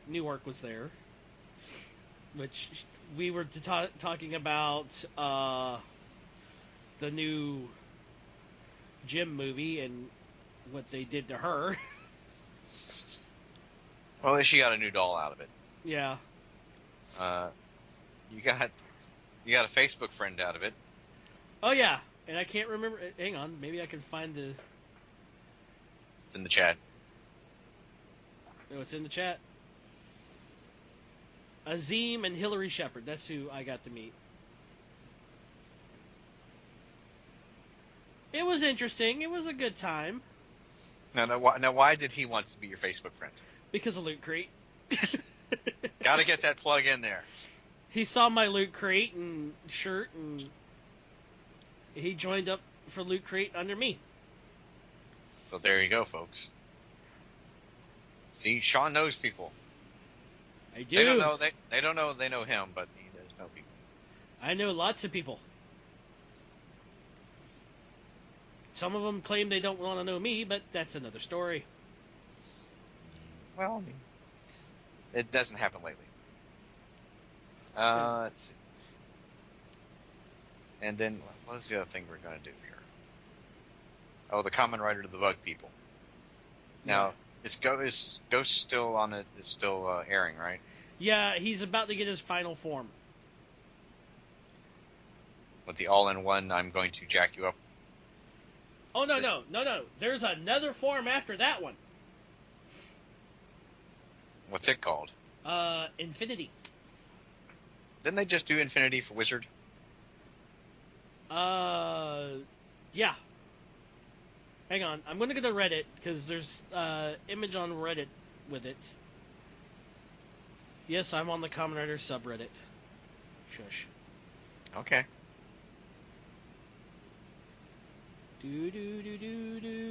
Wait. Where is it? Let's go new.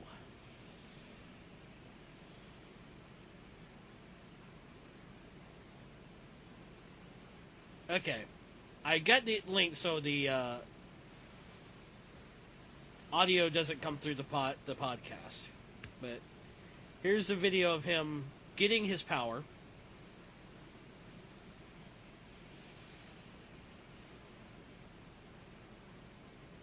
All right, hang on. I'm going to stand by to mute on my end.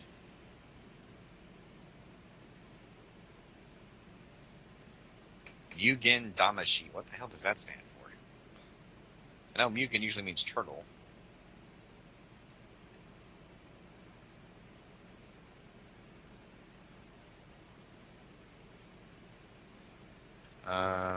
It's pretty, I'll give you that much.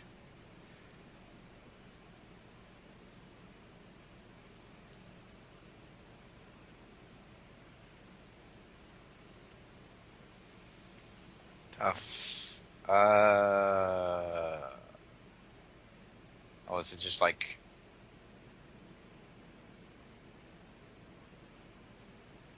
It's very feathery. Yeah, is there... And there's a form beyond this? That's the newest form.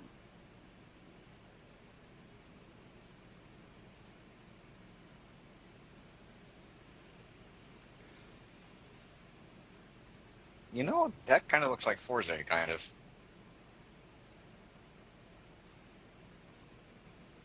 But what happened is the main character gets killed. Right. Right? Comes back to life. Well, as a ghost. Yeah. He could fight the other evil ghost. Well, last week's episode, he's fighting this ultimate power that the main villain now has. Mm-hmm. The brother of Kamen Rider Necron. Yep. Okay? They knocked him down. They stole all the icons from him again. Tried to stop that. The only one he had left was the main form. His icon. He gets up, goes to Henshin, gets another blast, and it destroys his icon. Right. And he disappears. So they all gathered the pieces up, and they're trying to figure out a way to bring him back to life. And they realize he can't. So they all have a good cry, doing separate tasks.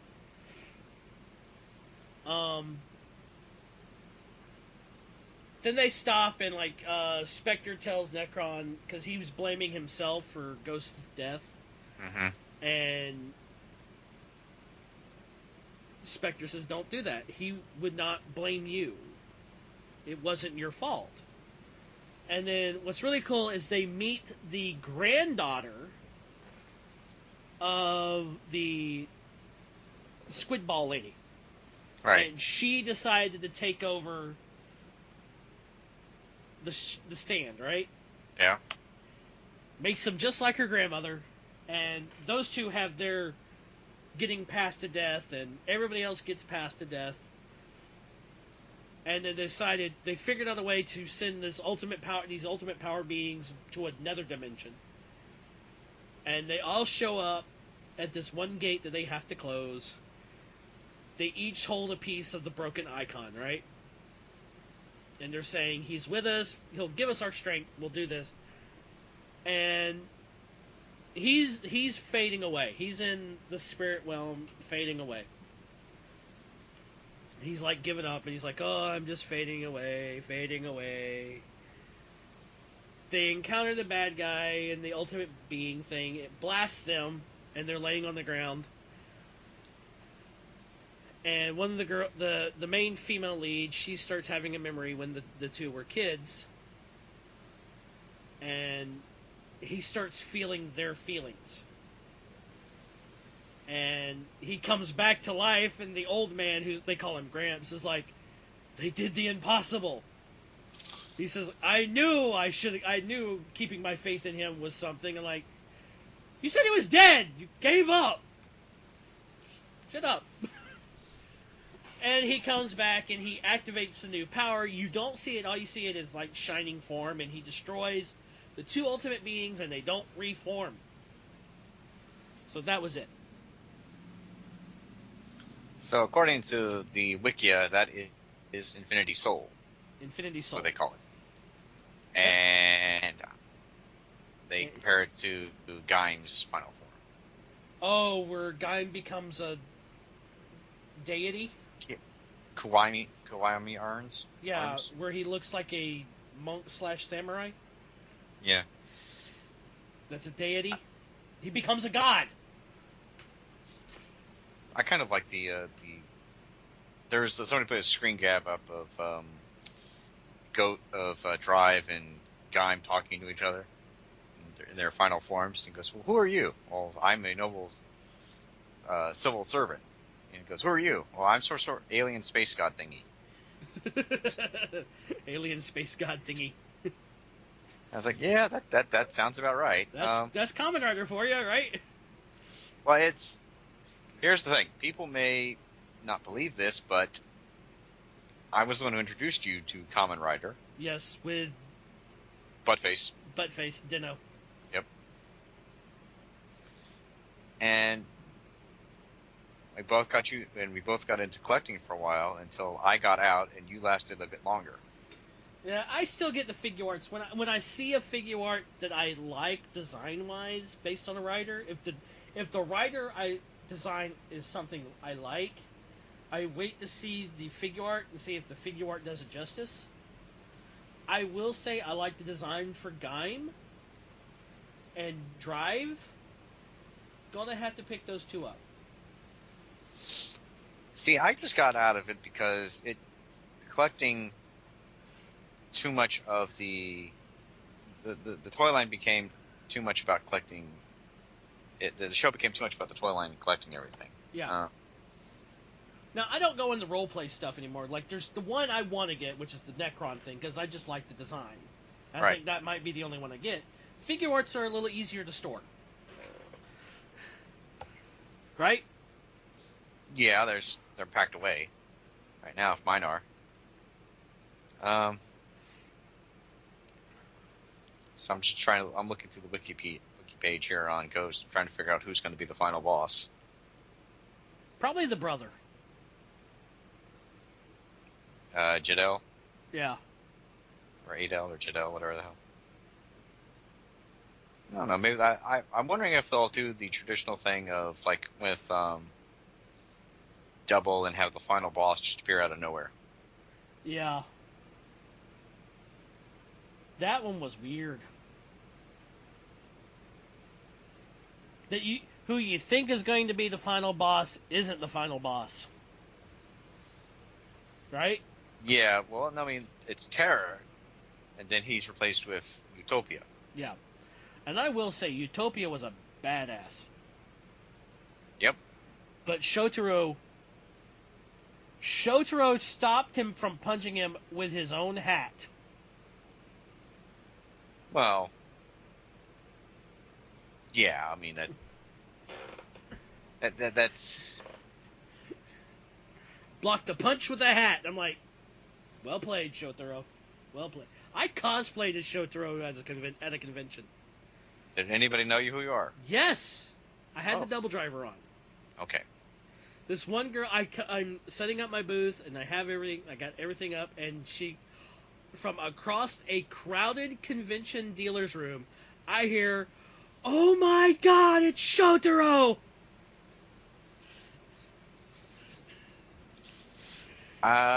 She had to come over and play with my belt.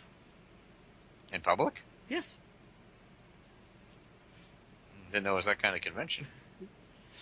Hey, you gotta do what you gotta do. No, I can't quite top that. I guess I can try. So at MetroCon last year, I wore the Complete Selection Kabuto belt around, and I had the Perfect Sector with me. Ooh. So I was wearing this around, and occasionally I would get people to ask questions. Like, before the convention really got started, I talked with Tyler, and there's like two other guys. One of them had like had the blade buckle. Yeah. And we were all talking, and now at one point during the convention, I was riding up an escalator, and another guy was riding down the escalator, and he points at me and he goes, "Oh, Beetleborgs!" And I had to explain him no. No. We don't talk about that. Could you imagine what reaction I would have had? Well, but see, this is the funny thing. So at the convention, there are furries. Yes. And furries, for whatever reason, attract girls. Yes. You usually can tell the furries around, can hear the squeal. Yes. So I was just fact, I was at the panel recording these Power Rangers versus Super Sentai panel, which I put on YouTube. Yeah. And I was talking with the guys before and after the panel. I was talking to them out in the hall, and I hear the fangirl sound, fangirl scream, squeal. Yeah. So I immediately hit, okay, well, there's a furry in the room. I mean, this is late. It's getting in the convention evening. It's not late at night, but it's like 7 or 8 o'clock. So I think paying attention to it, and I kept going on talking to the guys. And about maybe 2 or 3 minutes after hearing the scream or the squeal, I suddenly get that feeling like you're being watched, or something is right there close to you, and you should be paying attention to it. You're like, okay, someone's behind me. It's that someone is just out of visual range, and so I just turned into my right and I looked, and there are 3. I cannot tell if they were Japanese, Chinese, Korean, or whatever, but there were 3 of them. Mm-hmm. There were 2 girls and a guy, and I can't tell if it was a sibling group or if it was a girl and her friend and whoever. I do not know who these individual people were. All I know is that they were looking at me. They looked at the belt. They looked at me. Looked at the belt, and you could just see they were so happy. They're like, can I? And I finally said, so I unhooked the Zector and I put it in the palm of one of the girls' hands, because the guy had the camera, which is why I was confused. Yeah. I wasn't know if he was their publicist or what. And I gave her the Zector, and she was just so happy. And they're like, I guess they're like, 18, 19-year-olds, 20-year-olds. Yeah. But she was just so happy. And then I was like, so I pulled out the perfect Zector, and I let the other girl hold that. And she was just so happy, and the guy was just beaming. He was just pleased as could be. And I showed him the inside of the book, because I had the Hyper Zector, which you can't put on the complete selection belt. Yeah. He's like, oh, that's very, very nice. That's very nice. But they were just so happy. And I was like, okay, that's cool. And then, I guess the first day I was there, I ran into, well, not the first day I was there, I was doing the pre-show check-in. I got the perfect Zector checked in, because you have to get it, because it looks like a prop. It's a prop, basically. You have to check. It's prop weapons and stuff you have to get checked in. Yeah, and the staff was like, I don't know, where can we put this so it won't, I don't want to screw this up, because it just looks so damn cool. And after I got it checked in, I would I would walk the halls, and sometimes I would have the Zector out the perfect Zector out in my cradle to my arms, and sometimes not. Yeah. Like, I walked up to the furries that were there, a pair of furries, and I said, listen, mine makes sounds. What about compared to your swords? Compared to their weapons, and I would hold it up to them, and they're like, it's talking to me. It's telling things. And then later on, I ran into Kira Chi, who's a Sailor Moon cosplayer, but she does a lot of things, but that's basically she's known for. Yeah. And I put the video up, and I gave her the perfect Zector to use. Okay. Has a gun. And here you go, can you think you can pose with this? And she's like, oh wow, yes. As soon as that pose, she got to start posing with that thing, people started taking pictures. And a guy dressed up as Ganon walks up behind her, I guess one of the staff, and he goes, and I was recording, I said, listen, shoot Ganon. And he went, and she played along with that, she went, boom! Sailor Moon wins. I'm like, yes, there you go. All you just needed someone dressed as Kabuto to walk in and go, this is mine. Right? Actually, I ran into a group of people dressed as the Deno Imagine in human form. Oh gosh, because I met them I talked to them on Facebook before the convention, and they're like, yeah, we can't find everything. I'm like, why can't you find a Den driver? It says we don't know where to look, and so I sent them the link to BBTS that had it for $50 plus shipping, and all I got back after that was smiles. I was like, okay, and then I ran into them at the convention, and it was Gunform and Sig, mm-hmm. and Rod. And it was like, I couldn't tell. I was like, wait a minute, is that you? Like, yes, thank you, hugs. Like, I was like, okay, that's interesting. I didn't expect that to happen. One of the cool things about that girl though, is she's like, I've come to these conventions every year, and this was Ocala Comic Con. Right. And she goes, I come to these conventions every year, and I never see Bugman. And she goes, I know they're Kamen Rider, but I just think it's fun calling him Bugman. And this is the only, and then I pull out, I had the double driver, and she's like, can I hold it? So, the double driver can detach, right?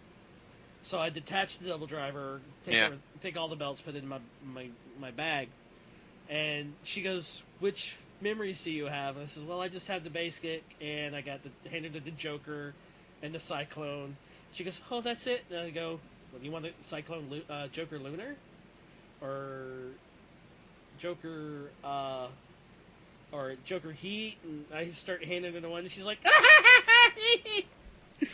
she's like, I'll be right back, and she starts running around the convention floor going, Luna, Luna, Luna, Luna. And then she comes back, and then I have taken two things out of the box that I was going to wait till later on to put out, and I set them down. Right. And she squeezed. The fangirl squee? It was two of my can rolls. Yeah. Yes, I'm familiar with the fan. It was Taka. Yeah. And the Taka Canroid and the Peacock. Cujo. Yeah. And she hands me my belt back, picks those up, and she goes, how much are you selling them? I'm like, $10 a piece. She hands me a 20. She goes, they're mine now. And there she was. I was walking to talk to another one of our groups, one of the dealers in our group that we went. Yeah. He got sat outside, so I went to go check on him. Yeah. Take him some water and some food. I walked past one of the panels they were doing, and she's sitting in the back playing with the Peacock, just spinning it around. Not paying attention to the panel. And you hear the panel guest go, what are you doing? And she's going, I'm playing with my Peacock! She goes back to it. And I hear him go, that's something I never thought I'd hear at a convention. Well, I'm hoping this year I'm going to wear another, I'm going to bust out the big boy for the convention. Which one? I'm going to be just passing through. So, and that thing has a myriad of sound effects. Yep. So I'm going to go hang out with the Sailor Moon squad. So listen, I actually have sound. Bing.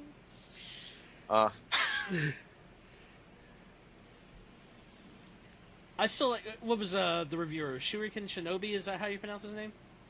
Shuriken Shinobi, yeah. Yeah. He said that they should have made the driver where you could update it with a USB port. I don't know if they would actually plan to do, because they get so much money with the other stuff. Yeah. That's probably a design decision. I know, I watched Tyler's review to make sure that was the one I had. I kind of want to get the complete selection DN driver, but I don't want to drop $200 on it right away. Minimum. Oh, DN, the gun? Yeah. Didn't they finally update it? They finally gave a correct version of it. The complete selection version is. Oh, so it actually makes the sounds for each card you put in. Yes. About frickin' time. But I don't want to drop $200 on it right now. Yeah. But that was... I don't know whether or not I could get away with roaming the convention halls, like, with wheeling that thing. Yeah. With a gun? Yeah. Even though it doesn't look like a gun, it's still a gun. Yeah. It's like you couldn't walk around the convention with the card case. Well, no, you probably could, but you couldn't put it in gun form. Yeah, so what would be the point? Yeah. It's also like the DX butter knife in its blade form. Yeah. Although I've seen people... Actually, the best thing was... Okay, so I'm wearing the Kabuto belt, and I go upstairs to the vendor room, to the dealer room. Yeah. And I get stopped going into the vendor room by someone dressed up in Jedi in Sith gear. Full Sith gear. Oh, man. And I don't know if she was trying to be a female version of Maul, I guess. Female Darth Maul. They walk in, she like grabs me as I'm coming in and goes, "Hi, I was building a decade costume. Do you know what I need to know? Construct, you have any idea about the materials for construction?" I'm like, don't know. You might want to talk to Tyler if you can find him around here somewhere. I'm pretty sure most of the suit, though, was going to be foam. Not foam. The armor is going to be foam. Either foam or warble. Well, because there's like the main suit underneath all the armor is, I think, rubber. Yeah. So, and then you have warble, basically you can do for the armor, maybe. But I was like, I'm not the person you probably... I'm just wearing the belt. I'm not exactly the person that knows the most about the subject. Sorry for yawning there, but yeah. I was like, that was weird. Well, not weird, that was great, but interesting. Well, I did find out something at this year's Ocala Comic-Con. With that one girl, she goes every year. Okay. She went as edgy this year. Ah. Female edgy, and she had the Canroids with her. Well, that's good. I mean, as long as everyone's having fun. Yeah. I mean, you could get a woman to play Ankh and it would still be perfect. Ankh had great hair. Ankh had great hair and great eyeliner. Yes. And was a badass, too. But yep. But surprised he didn't get ice cream headaches a lot. You know, I wonder whether or not the guy playing the Ankh is like, all right, and the camera's off, and throws the ice cream away. Because they'll do that, you know, when they have to do a scene where they're eating or drinking. They'll have like a bucket off camera where they can spit that stuff into. Yeah. Because sometimes the food you see on screen isn't cooked all that well. Yeah, because it does. It's like remember the fast food commercial? Yeah. Yeah. Where they have to, the meat's not all the way cooked, but it's like spread out across the bun, so it looks appetizing. Yep, and like if you see like a roasted turkey, it's basically a raw turkey painted with iodine. Yep. And it stinks to high heaven. I'm like, no. Oh, we got some reveal of some new G.I. Joe figures. Oh, there's actually new G.I. Joe figures? Transformers G.I. Joe? What? Where's this at? Well, a friend of mine linked it on Facebook. It's a website called the Full Force. And I'm just going to give you this image, and I want your reaction before I say to anybody what it is on the podcast.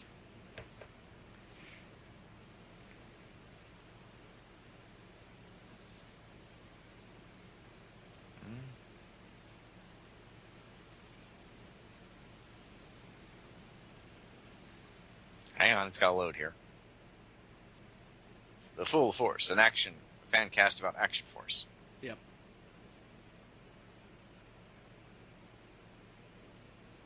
I wonder if these are San Diego Comic-Con exclusives. Yep, these are San Diego Comic-Con exclusives. Let's see, Autobot Power Glide and Soundwave His Tank. The Power Glide piloted by Scarlet and Soundwave powered by Zartan. Now, I'm not really sure I like the His Tank for Soundwave. Whoa. Yeah. Okay. The Rattler for Power Glide, yes, works. Yep, that fits. Yeah. What would be better for Soundwave? That's the thing, because they did Shockwave as a His Tank. And you notice this box has got some damage on it. Yeah. Products do not convert, which is disappointing. Could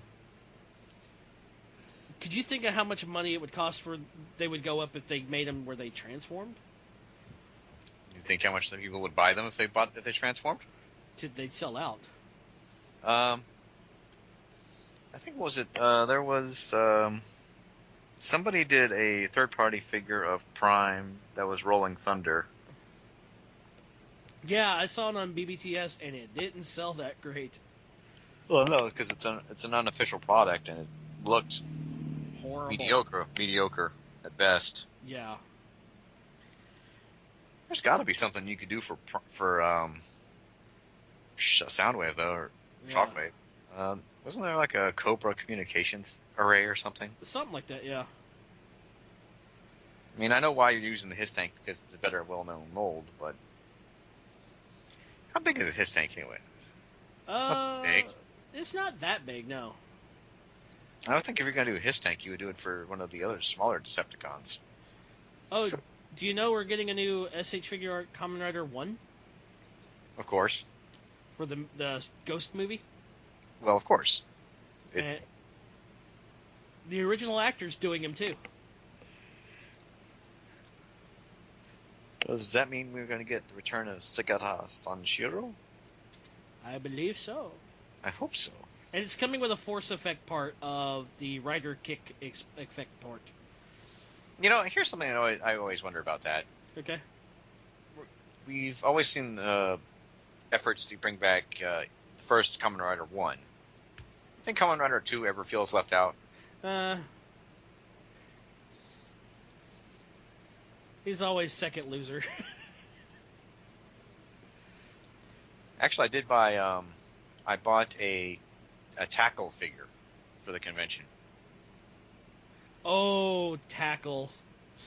Well, no, I brought it because one of the guests this year is Christina V, who voices Sailor Moon or Sailor Mars and Sailor Moon now, and she's obsessed with she loves ladybugs.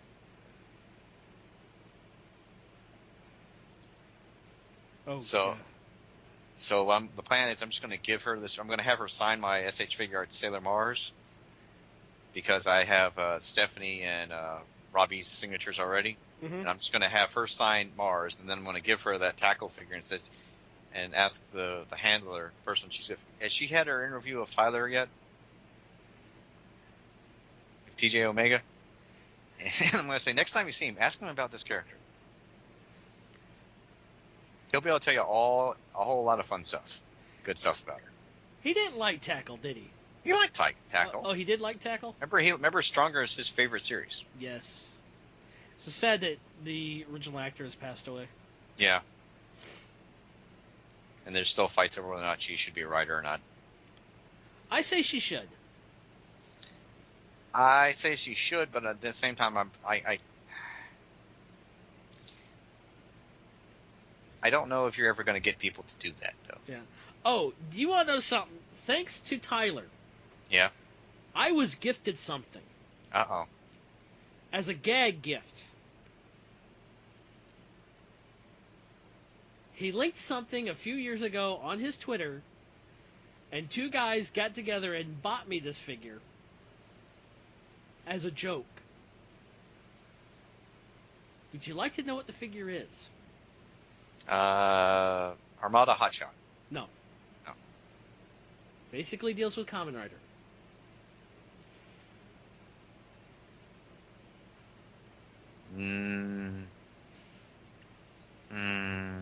They bought me a freaking Furbus. Yes. A friggin' Furbus. You should do a review of that. I have done a review of that. I did a crappy toy review of that. You're going in the box. I think I still have the picture of what I used as a thumbnail for that review. And I'm going to show it to you because it's hilarious. I know I still have it. I hope I still have it. He doesn't still have it. Well, it's not on my official website or Facebook page. So maybe it's on my personal page. Fighting. Now you got, because you were talking about Sailor Moon, Yeah. that song's stuck in my head.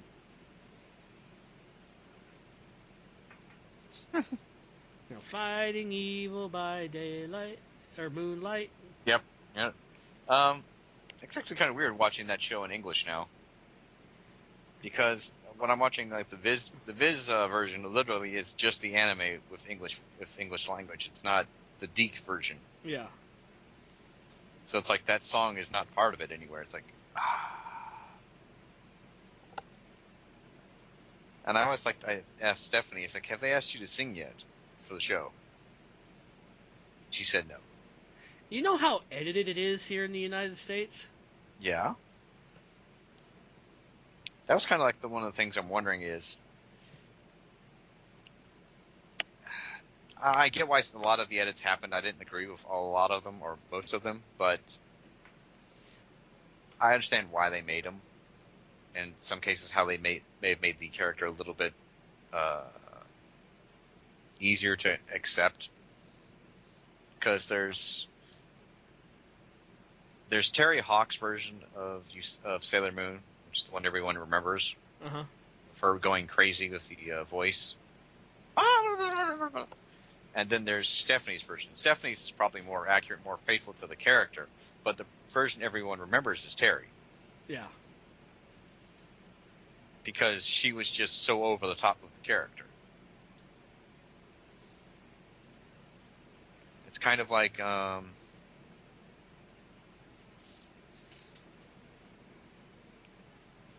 let's see, it's like Batman.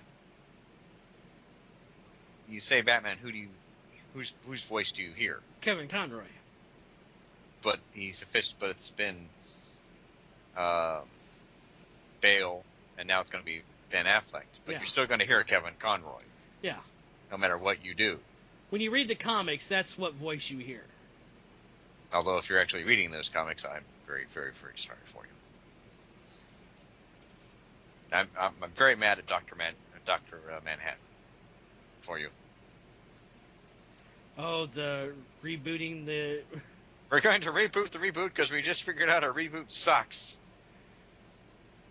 Okay, I can't find it, but the picture is all my Kamen Rider figure arts at the same that I had at the time, beating the crap out of Furbus.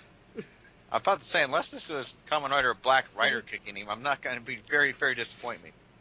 I don't have a figure art Black.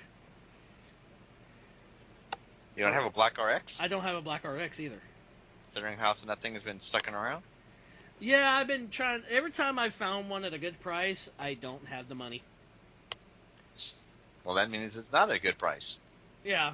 Well, I mean, it's a good price. I just had to pay, bills, doing adult things. That's what we have to do, fortunately, as adults. Yes. Why do we have to adult? I mean, I don't even have an SH Figure Art Decade. I do. And Decade was one of my favorite series. I've got Decade, Complete Form, The End. I don't remember if I have Violent Emotions Awakened. I don't think I do. I have Kivara. Yeah. Which, if you're ever going to bring Kiva to the U.S., they would have to rewrite the story so that Kivara is in it. Yeah. Because it would at least explain things. You know what figure art I wouldn't mind getting though? Also, the Momotarasu figure art. Oh, that should still be available. Yeah. But if you get the exclusive one that comes with the couch, or the booth, yeah, that makes it even better. Now, is that the one that comes with the coffee cups or not? No, he comes with the booth. The Okay. coffee cups is Uratarasu, the blue one. Yeah. So many figure arts. They even made a figure art of the stormtrooper that yells traitor. At Force Awakens? Yeah. Okay. They still have the add-on pieces for Forza. Yep.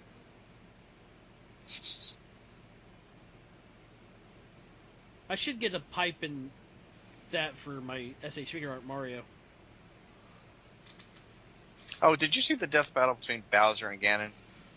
Yeah. No, I didn't see that. No. Okay. Who won? Spoil it. Who do you think? Ganon. Yeah.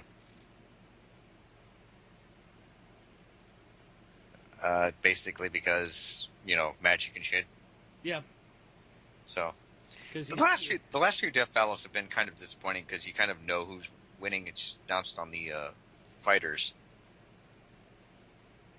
Because we've had Bowser versus Ganon, we've had Bayonetta versus Dante.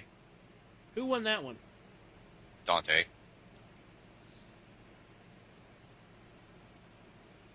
Because, there's nothing really Bayonetta can do to him.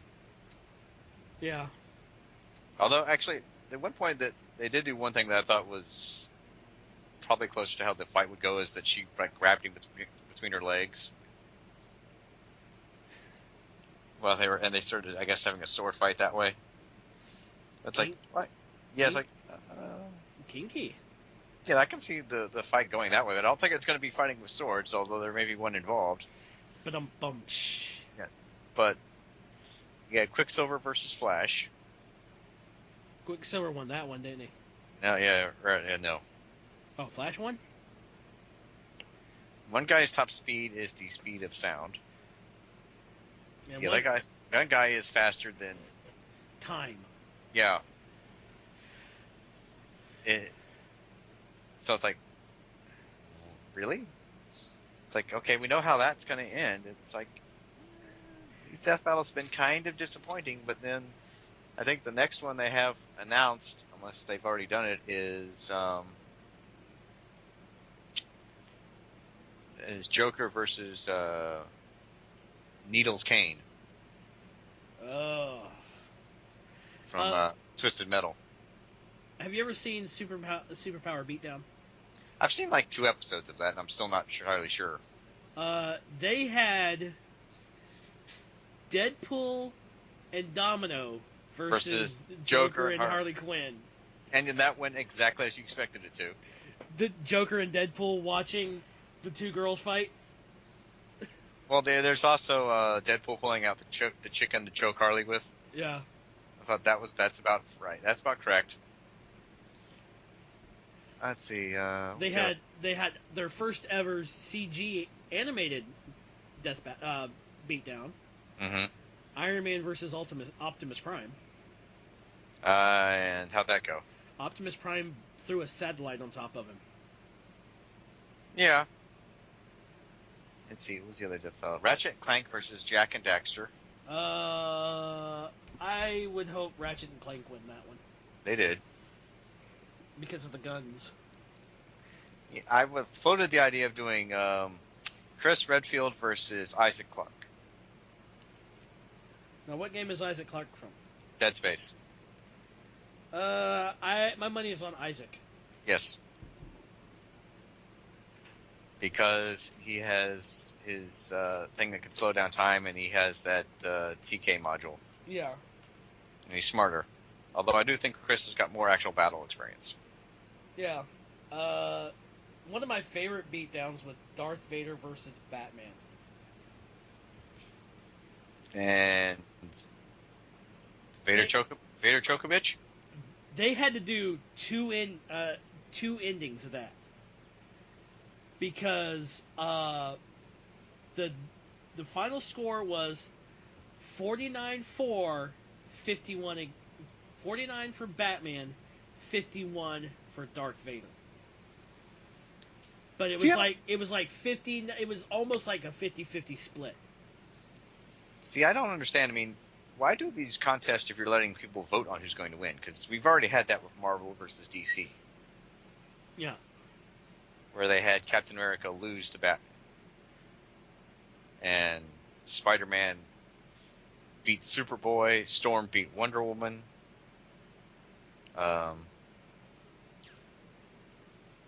Let's see what the other ones. I think Aquaman beat Namor for some reason. Flash beat Quicksilver. Superman beat the Hulk. I'm trying to remember some of the other fights. You won't believe what I just found on eBay. Because I'm sitting there looking at prices of figure arts. Yeah. They have Bandai SH Figure Arts Beetle Fighter set of 4, complete set, for $280. That's nice. They can have that. Yeah. The only thing I want to get is I think that the Black and Gold Operation Overdrive box set's still up there, right? I don't know. Because that's like the Black and Gold mecha that's the only one I really want. But one of the superpower beatdowns that were interesting was Darth Maul versus Spider-Man. Well, no. So I'm assuming Spider-Man dies? No, Spider-Man wins. Ah. Because Darth Maul was after the Venom symbiote. And, Spider-Man is trying to stop him from getting it. At the end, he merges with the symbiote just to beat Maul. Okay. He beats him by jumping over his head, web-slinging onto the lightsaber hilt, the metal part. Yeah. And pulling the blade through Maul's throat. Huh. It's kind of... Decapitated him with his own lightsaber. I did, was it Ryu versus Tommy? That one was an interesting one. Because it was Tommy as a Green Ranger. It actually is JDF. And it was actually him. Yeah. And that's the second one he's done. And he's won both, right? Yeah, it was White Ranger versus Scorpion from Mortal Kombat. I don't know if I can agree with that. I know others were getting voted, but see, I like the they had the Tiger Megazord versus Gundam Epion in Death Battle. Which one won? Gundam. Because it evolves every second. Ah. Thanks to its zero system. It doesn't really matter what the White Tiger Zord does. When its opponent is learning and getting faster and faster literally every second of the fight. Which also shows you how ridiculous the Gundam wingsuits got there at the end. Yep. Because you had that thing and you had Wing Zero. Because I don't think any of the other mechs got the Zero system. Did they? I don't know. But you had a couple of mechs that could transform. Wing could transform.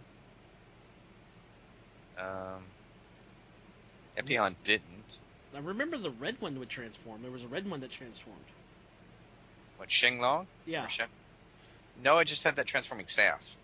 No, one that turned into like a two-headed dragon. Yeah, that was Wu Fei's, wasn't it? Yeah, it's been a while since I've seen the series. Are you sure it was in Wing? I think, yeah. Because I know Wing transformed. Sandrock had a shield. Death Scythe had the cape thing going. And Dragon had that fire-breathing staff, and Epion just had that big-ass whip. That lethal whip he could beat people with. Which one the one that had like the Gatling guns all over? Sandrock. That one was overkill. I have enough guns to level a whole city. But of course, it's piloted by the pacifist. Yeah. Why do you give the pacifists all the cool weapons? Because irony Yeah. and storytelling direction, Yeah. allegedly. Why would I want an SH figure art Pikachu? Because you hate yourself. What does it do? It says Pikachu.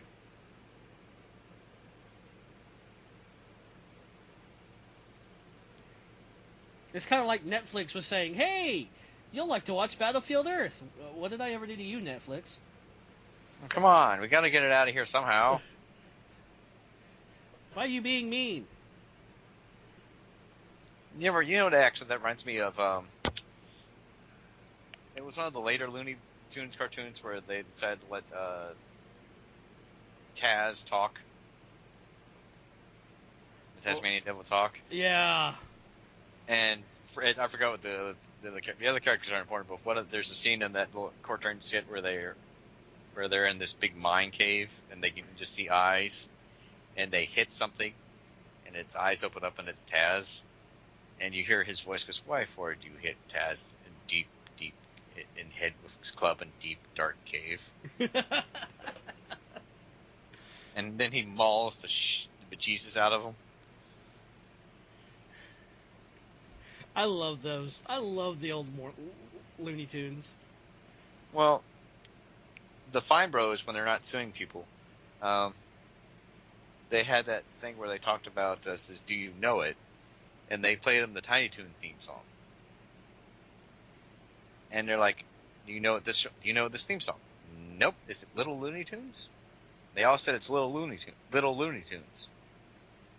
I'm like, "No, this is Tiny Toon Adventures." And then they showed like a photo, like a drawing of the cast, of the characters, and only one of them recognized it. I'm like, oh no. Oh, because I've seen Little Looney Tunes, and it's not that good. I've seen the new Looney Tunes shows too that came out, and that wasn't very good either. Do you remember when they did the Looney Tunes where they gave them superpowers? Oh God, that was. I watched 2 episodes and like, yeah. That's like Space Jam 2 is coming. I'm like, no. With LeBron James. And depending on how the basketball plays out, that will be hilarious. It's like there are a lot of these old shows that just. It's like we're never going to get another Animaniacs. No. It's unfortunate. Tiny Toon Adventures. What was the other one? Pinky and the Brain. Yeah. You know what? It's really depressing to think about. Is we'll never ever get a Who Framed Roger Rabbit 2. Have you ever seen the book that Who Framed Roger Rabbit was based on? No. It is dark. I think I have the novelization of the movie around here. No, not the novelization of the movie. The book that Who Framed Roger Rabbit is based on. No, I do not. I was watching a thing on YouTube about it, and when you find out how dark it is, and how they... Because Who Framed Roger Rabbit, yeah, it's got dark qualities to it, right? Yeah. The book is 100% dark. Like how dark? Jessica Rabbit actually having sex. Dark. Well, that's what she's drawn for. Yeah, but... With like the Mooney or whatever his name is? Yeah, but it's not patty cake, it's full-blown... Is it like graphic descriptions of the book? I believe so, yeah. Well, that doesn't... Alright, well now something else to haunt your ears and dreams to come. Yeah, hang on, let me find...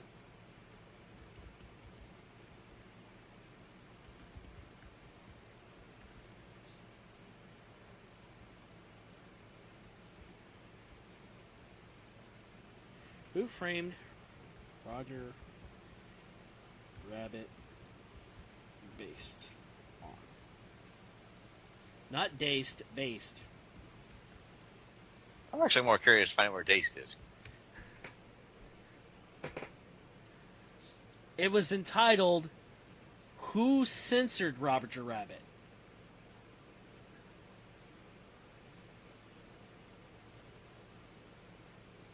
Okay, here's the plot of Who Censored Roger Rabbit, okay?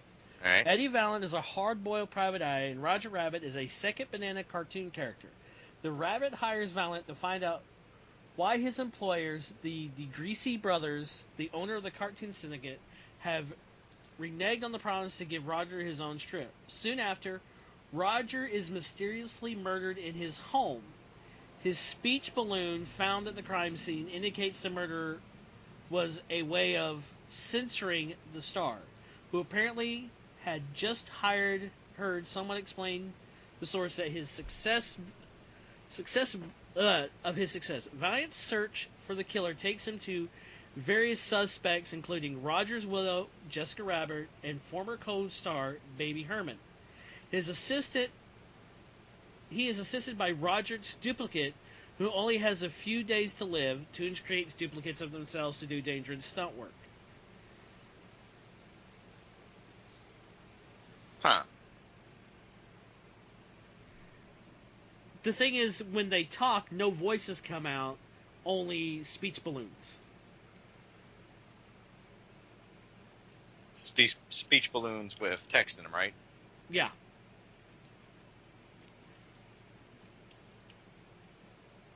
Well, that sounds interesting.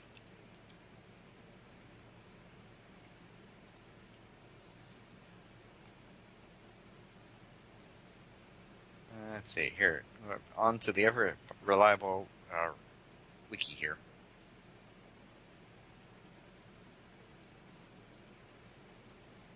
I like that gift you linked. Is that in the description of Who Framed of the thing? Oh, that was when you first told me about Jessica Rabbit having sex. I was like, what? What the fuck? It's the gif of Samuel L. Jackson from Black Snake Moan, by the way, folks, for you wondering what we're talking about. I've never seen that movie. Yeah. Never interested me. But yeah, when I heard about this, I'm like, whoa.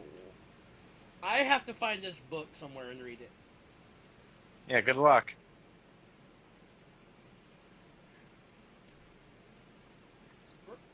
Do you know there's, I think it's Universal Studios. It's either Universal or Disney. I forget which one. No, it's the one in California. That they still have some of the props from Who Framed Roger Rabbit in one of the diners, restaurants areas that you can eat. But one of the stores was supposed to have like Roger Rabbit's busted through the wall. That's been covered up with shelves, and there's still like the chalk outline of someone that got killed in the Toontown thing. Mm-hmm. Because there's a guy I watch on YouTube that has a channel called Live Fast Die Poor. Yeah. And he does like some strange facts throughout Disney and other places. Actually, I'm trying to find the plot to who shot or who censored Roger Rabbit now. Trying to find the full plot. I've piqued your interest, huh? Well, I mean, didn't know it was there. I'd never went any further with it than the movie, and I was like, they should always make another one of these, but they never will because Hopkins passing away. Well, no, I mean, how are you going to get Warner Brothers and Walt Disney to work together? True. Along with everything else. Well, it's like they were talking for a Galaxy Quest 2, and then when what's his name? Alec Mickren passed away. They's like, yeah, we're not going to do it. Oh, it's done? They said no, we're not going to do it. Once he passed away, they're like, no. No Alan Rickman? No Alan Rickman, no Galaxy Quest 2. And you know what? Good. You know what I mean?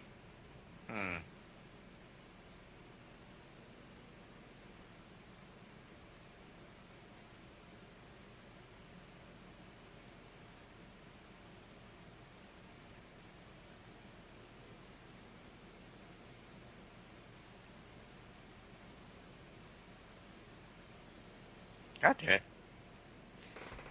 There's no plot summaries for this book. You have failed me, Internet. Bum, bum, bum, bum, bum. The only thing we get out of this is Jessica Rabbit still lives on. Yep, in Rule 34.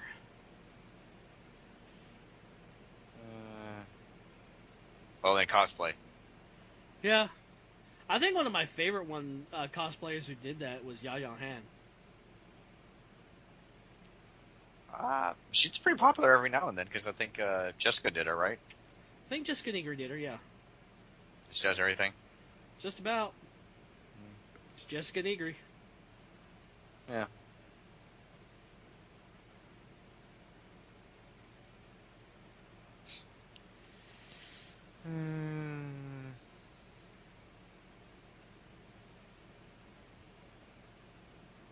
Let's see.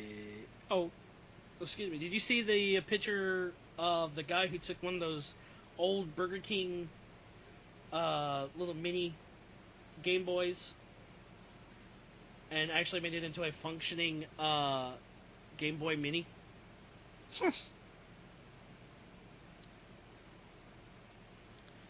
Okay.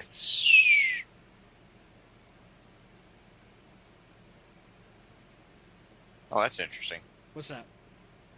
There was controversy about Jessica Rabbit. Really? Yeah. Nudity. Yeah, I thought they had a part where she was possibly going to be naked in the movie. No, it's in the movie. It's in the Laserdisc. Oh, the upskirt shot? Yep.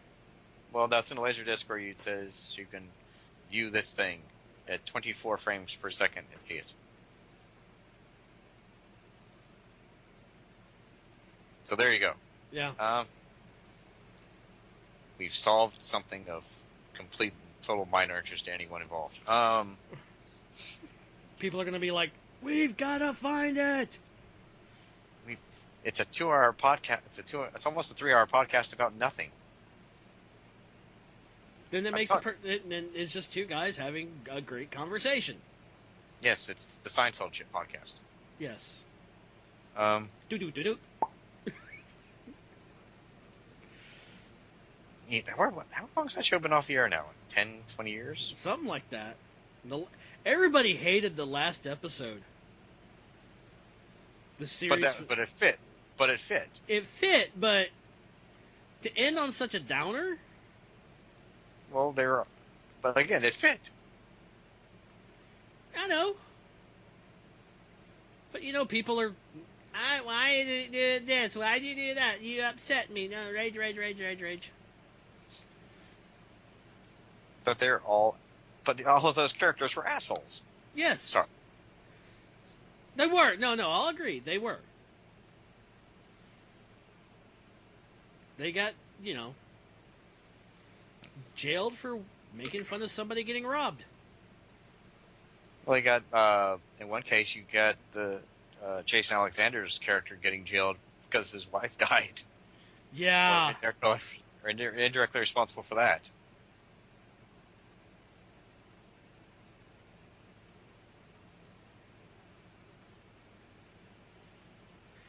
Well, you know what? I feel like we should end this podcast now because for one reason and one reason only. You have food? I need food. I'm getting hungry. All right, let's make sure the recording takes this time. Yes, because if not, I'm going to cry. The tears will be delicious. Yes. So, I'm going to hit the stop. And we're going to hope that this actually works. But once again, thank you all for joining us today. Pretty longer podcast than usual with my regular group, but I've been meaning to do something with Charles for a while, and we finally got everything together to do it. And who knows? Maybe I might come back. I'll make sure to nail the door shut. Oh, I will find you. Well, I know where you live. So does my ex-wife. Oh, God. No. Nightmares. All right. All right, guys. Thank you all for joining us this evening. I hope you enjoy the podcast. So for Charles, I'm Sean. Later. Say bye, Charles.